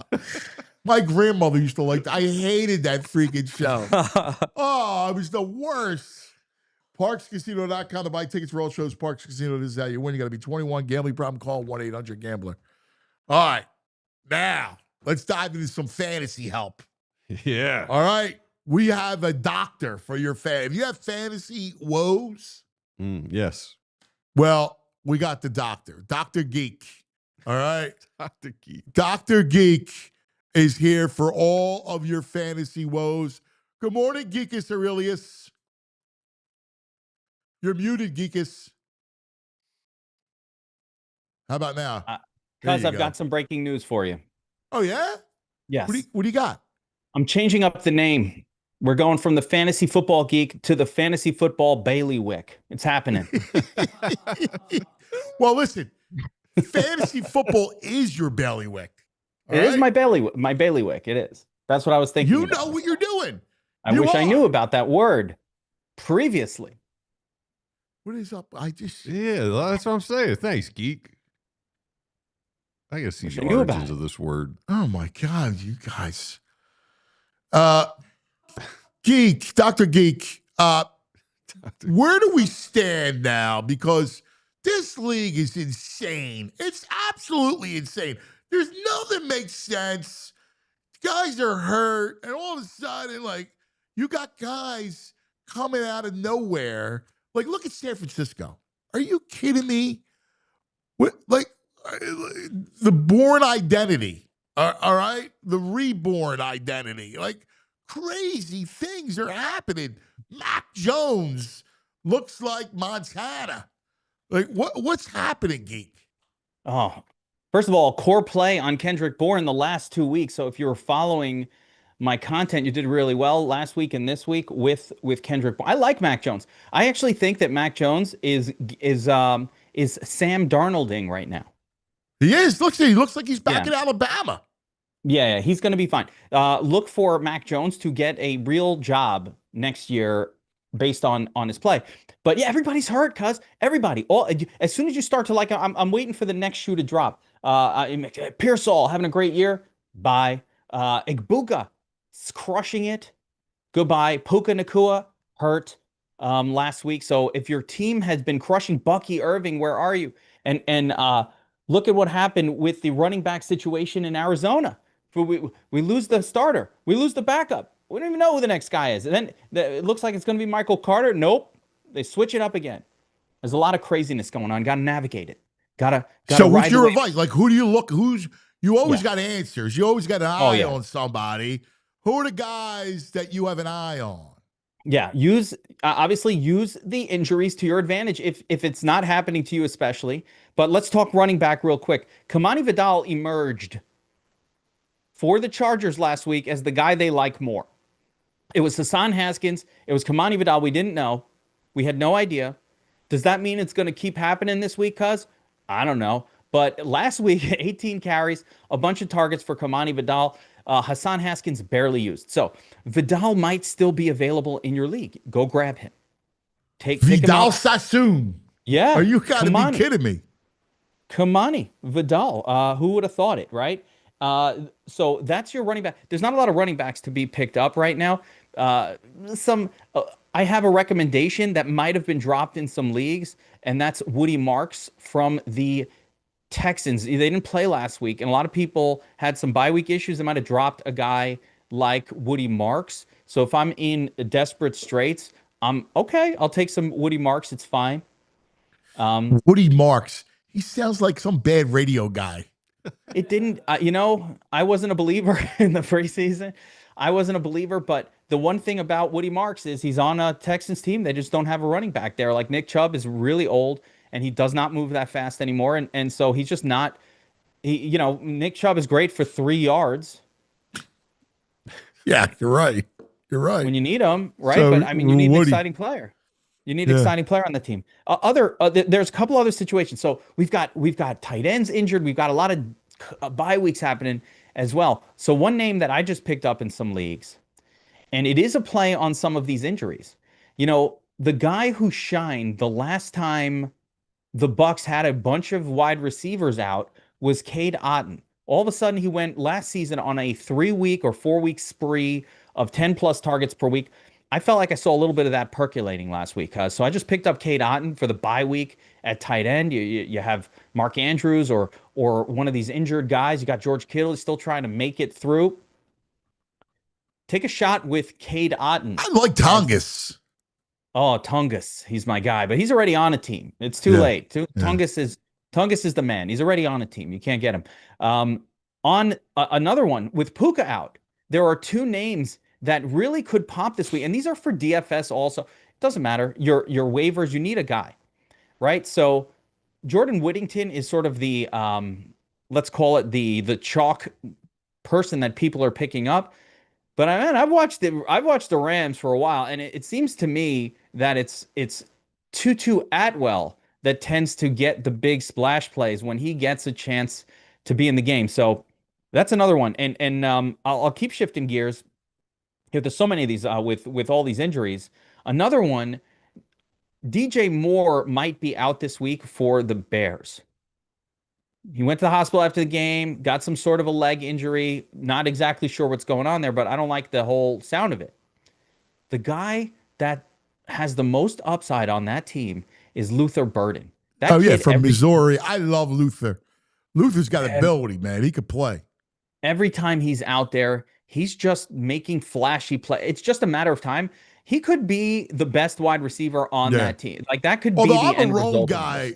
I like Rome. Rome's a player too. Oh man, did you see the touchdown they stole from Rome for no good reason? Yes. What are they doing? Yes. I was telling somebody I've been watching NFL for almost 50 years. I can count on one hand how many times I've seen that called. And now during the touchdown, one of the greater touchdowns we've seen all year, that's the time you call. Yeah, that was weak. The helmet. That that was crazy. It killed your DFS lineup because you had Rome rostered. Yeah, that was big time on that 2-game slate. Cuz, what's going on with the Eagles? You got to tell me. Stay away from their offense. I don't find that an acceptable explanation at all.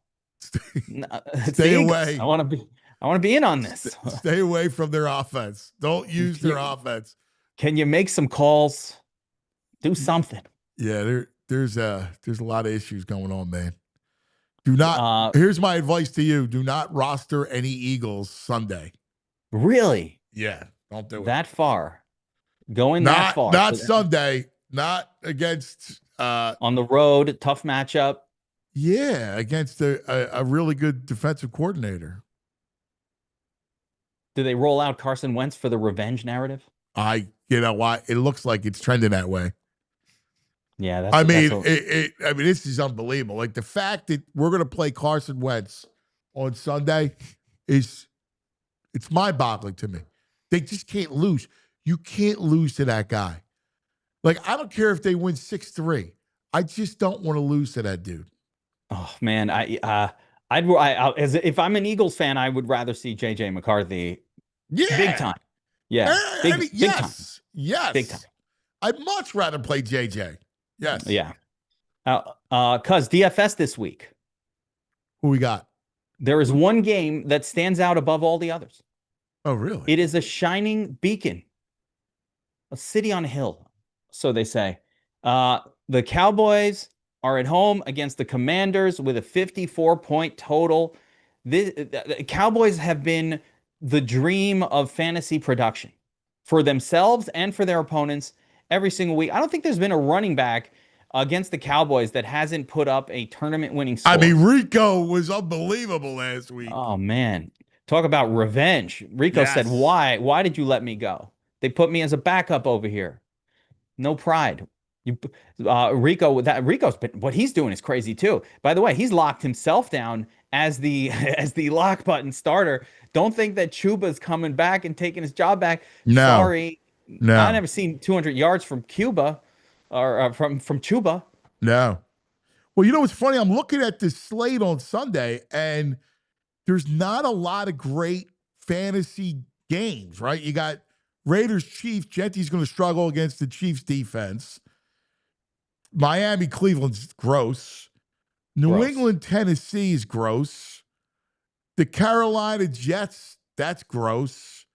Saints, Bears, I mean, you know. I kind of like the Bears in that one. That one doesn't, that's that second one. So that's the one that I said, all right, if I'm not going to do, there's a third game too that has a little bit of interest, but like, you know, everything's Cowboys, Commanders. So I'm like, all right, well, how do you get a little different? And my first thought was Caleb at home can put up fast points, especially against the Saints team that plays fast and they're just not that good. Yeah. I don't think the Saints are, I mean, there's even an outside chance that the Saints kind of make a game of this and all of a sudden they're doing something. And then I could totally see it. Coming Yeah. off the win on the road in Washington, New Orleans is going to play him tough. Yeah. And you know, In the fact, Cowboys the are going to line- be, although, The line is a Saints line. It's 4.5. yeah. It's 4.5, VG. That's a Saints line. I don't know if I You can can't pull lay that. too much. Can't Four lay and too a much half. with well, not the Bears. I are not agree a with you. team to Hey, lay by the chalk. way, the Saints have Taysom back, and he scored a touchdown. Is he back to? Would you look at him? Yeah, I think the more action he gets, the more exciting of a low-cost tight end play that can be. Listen, Taysom Hill, what does he do? He scores touchdowns. He throws for touchdown. I wanted to see the coaching staff continuing to use Taysom in the method that he's been used all this time. But if he is, yes. And by the way, he's available in your league. He's free. You could pick him up on waivers and just slide him in there. Remember, what do the Saints not have? They don't have a quality quarterback that they feel can throw a touchdown in the red zone. I guarantee you the Rattlesnake is not somebody that anybody's trusting to throw a red zone touchdown. That is difficult to, even Caleb can't really do it. Like these young quarterbacks, that's a tough part of the game. So they're going to bring in Taysom Hill around the goal line for his, trick plays, for his shenanigans, for his, Shenanigans? for him shenanigans. He's in there doing shenanigans. I love you're the greatest. Well, They're yeah, playing I'm games. I'm struggling at fantasy this week at tight end. I picked. I got Dalton Kincaid's out. I picked up AJ Barner. Should I go go Taysom Hill Knox. instead? I mean, is Kate Otten not there? He was available in he's every not there league. in my That league. that was an easy pickup. Oh, so AJ Bonner I kind of like too. That's why I'm not sure that, but I wouldn't have a problem taking Taysom over him. But I kind of like Barner too. Like that's not a bad backup plan. All right, At all. I got 5 things from chat people for tomorrow. All right. Gainwell or Warren? Warren.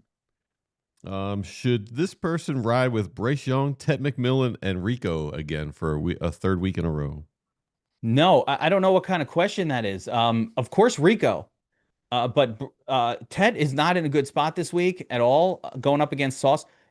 Unless you're in fantasy football and you don't, when I said I don't mean what kind of question, I mean, if that a DFS question, it would be a no. If it's your fantasy football lineup, you kind of got to play your guys. But Bryce Young would not be my guy this week. If I can avoid it, I'm avoiding it.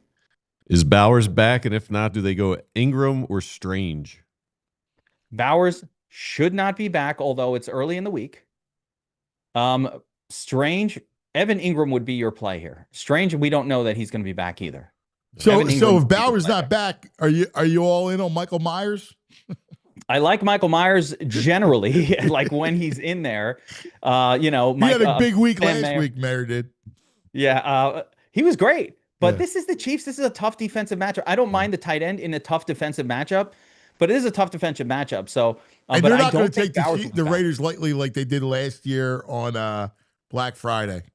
I had a whole write up about this game where I kind of said, what if it happens again where like if it becomes competitive, all of a sudden you can get an explosive game from the not so much from the Raiders, but from the Chiefs offense. What Mahomes is doing now with actual weapons. Yeah, now you got reminds me Worthy of- back. He's going to get Rice back. They're going to be great.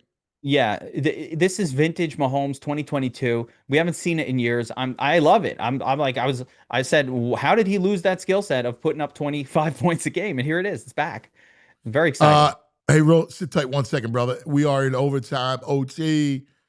Please, if you're watching anywhere else, move to YouTube where we always are as well, and hit that like button and subscribe. Boom. Waiver pickup, wide receiver, Darnell Mooney or Cameron Johnson? For this week, Yep. Cameron Johnson. You can't trust that Darnell is going to play. Okay, roll How with about that? The Tez Johnson, Cameron's like it's crazy what Baker's doing. Random names, just anybody. It doesn't matter. How about Michael Carter or pick up Tucker on waivers? Whew. Neither one of these are great options, right? I think Michael Carter's slightly better option, but neither one of these are a good option. That's all we got. Yeah. All I'd go right. with Carter. I'd go with Carter because he'll catch a pass. I like it. A pass. Or two, maybe two. My boy, if people want to get a hold of you, what's the best way? And let me just tell you, the Sharp app, every Dr. Geek needs an app, and he's got the Sharp app. It's amazing for props and for totals and plays and you name it. And, of course, he's got a fantasy football site, which is unbelievable for all fantasy sports. You name it. It's awesome. DFS Army. How do people get a hold of you, buddy?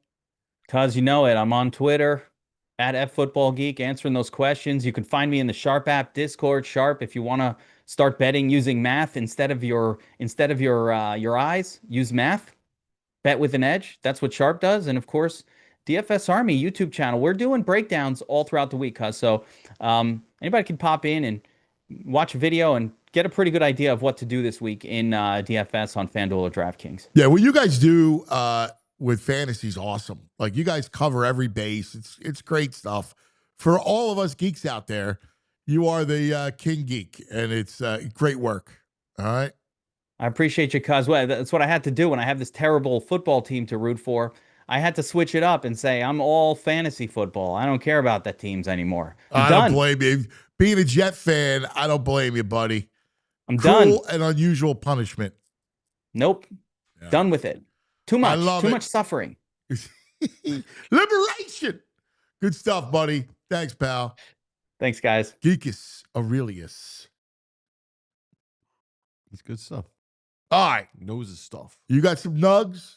Yeah, we could do some nugs. Hey, Al, just saying, Bregman has declined his option. I saw that. Going free agent. He would be on my list. He's everything we hoped Bone would be. He's older, though, dude. I know. I mean, how much, runs. I mean, how much? 20 runs, 30 doubles. Dude, did you see what Schwarber's going to want? 5 years, 40. 5 years. Yeah.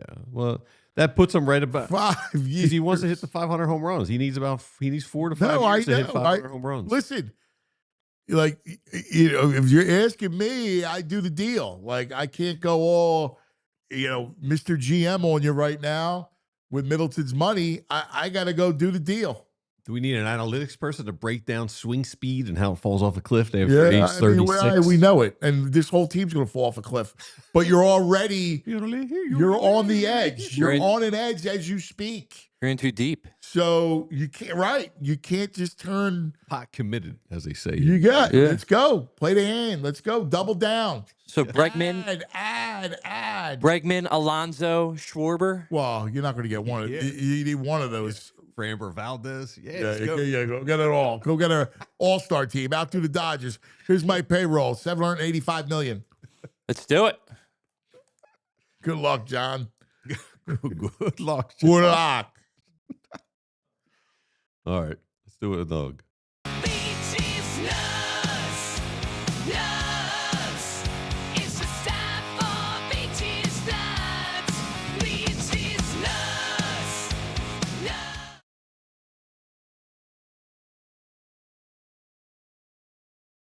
Love this one. MLB playoff viewership. Insane right now. Best viewership in 15 years, up 30% from last year. Game 5, Tigers at Mariners. Most watched ALDS game in 14 years. 8.72 million average viewers. Dude, baseball viewership. Baseball's hot. Everyone was saying how dead it was a couple of years ago. It's back. It's Oh, coming new back. generation can't, but they don't like it. Well, they had to make some changes. They tweaked the game a little bit. All right, but Made it more baseball's, palatable for the youngins. baseball's a great sport. Man. Yes. It's a great sport. 100% agree. Our favorite GM owner, Jerry Jones out there, just trying to justify the Parsons trade, basically, saying he's in a great position now to make some trades. I just love when he talks. I can't resist adding him to the Nug list with Jerry. He's the best. Well, if there is a trade that would help the defense, we're in position to make that trade. I want to remind everybody that we said it earlier today. One of the great things about our trade that we had with Green Bay is that our tackle makes about $22 million a year, where he costs us $2 million. And so we're getting a $20-something million a year player for $2 million right now. And he's playing about as well as anybody on defense. Why not bring that up? That alone has increased our flexibility of being able to look at potential trades right now, whereas you might have had hand cramps before. So we're in position to look at a trade. That doesn't mean we're going to make one, but we certainly had in mind when we started. Yeah, he's just like, well, basically, we traded the best defensive player in the NFC, and we're in a better position for it. We'll see how that works out. Jer, you got it. We'll see how that works out. They stink. Like, defensively, they're terrible. And he acts like he's so smart. Wow, you see how that worked out. We're paying $2 million. Right? Now we can make some trades. All right, Jer. Go ahead, trade. You got it, Jer. There's a gathering that happens every now and then in Pittsburgh. It's on the anniversary. So I think it happens every year. Oh, yeah? What do you got? It's I like a gathering. It's the anniversary of the 1960 Pirates World Series game with Bill Mazeroski. He hit the home run to clinch the World Series. Yeah, shot around the world. So, was that the shot I heard around the world? Something like that. They called it? So a couple hundred Pirates fans gather on the remnants of Forbes Field every year and listen to the radio broadcast of this game. That's freaking awesome. With an actual scoreboard where they update the manual scoreboard as the game's going on. They do the whole game? Yes. Wow. Yes. That's cool. Yeah. Especially since, like, if I have one beef with baseball, it's the inequity in the sport. Yeah. We're had, so I'm not going to cry. Yeah. But like the Pirates, like all you got is that moment that predates everybody. Yeah. Super cool. Yeah. And so there's like I love that. Like the old school schoolboard's really cool. It is Halloween season. Do we have a video of that? I had a picture of it. Okay. That's all right. It's Halloween season. I saw a decoration that I think would go cool on your porch. It's called a jack-o'-lantern. Wow. This is the greatest use of pumpkins I've ever seen. Jack-o'-lantern. That's awesome. Jack-o'-lantern. Sitting in his chair, the hat backwards. Oh, dude, I love that guy. Muscle All shirt. muscled up. That's awesome, man. Jack-o'-lantern. Needs a beer and a chain. Yeah, you got to get a chain. Yeah. You're right. Need a chain. Yeah, you could use a chain. You're right. Yeah. That's awesome. That's great. All right, one more. It's like you can get a good gift from your partner or spouse. PS5 would be a cool gift. Pagan got me a PS5. I'm all about it. This woman gave her boyfriend a PS5, and she wrapped it with her image on the controller and the game. So he has to. That's too much. He looks at her image while he plays it. That's too much. That's awesome. You like that? Well, I mean, whatever, but it's creative. I might have to find a way to rip it off. It's creative. I love the Peg. Hey, shout out to the Peg. I love the Peg. Today's our wedding anniversary. But if she gave me that, I'd probably rip the. I'd be hiding that behind the TV. This seems like a fire hazard too. Those You don't have to look at it. Get high. You got to let it breathe. Then they go melt and cause a fire hazard. Come on. I want the Peggy to do that. No. Yes. She wouldn't. Yeah, it's She awesome. wouldn't even know what a PS5 is. All right. That's going to do it for us today. Great job, Andrew. Great job, Joey. Everybody. We love you. Oh, man. I got such angst about Sunday. Oh, man. The problem with this game is that 10 days to let it stew and fester. We needed to get right back out there with the game. This mini bye we thought was good, but it's not really good right now. No, I know. No, you're right. All right. We'll buck up. All right? Buck up. Love you guys. See you tomorrow. We all silly like the mayor.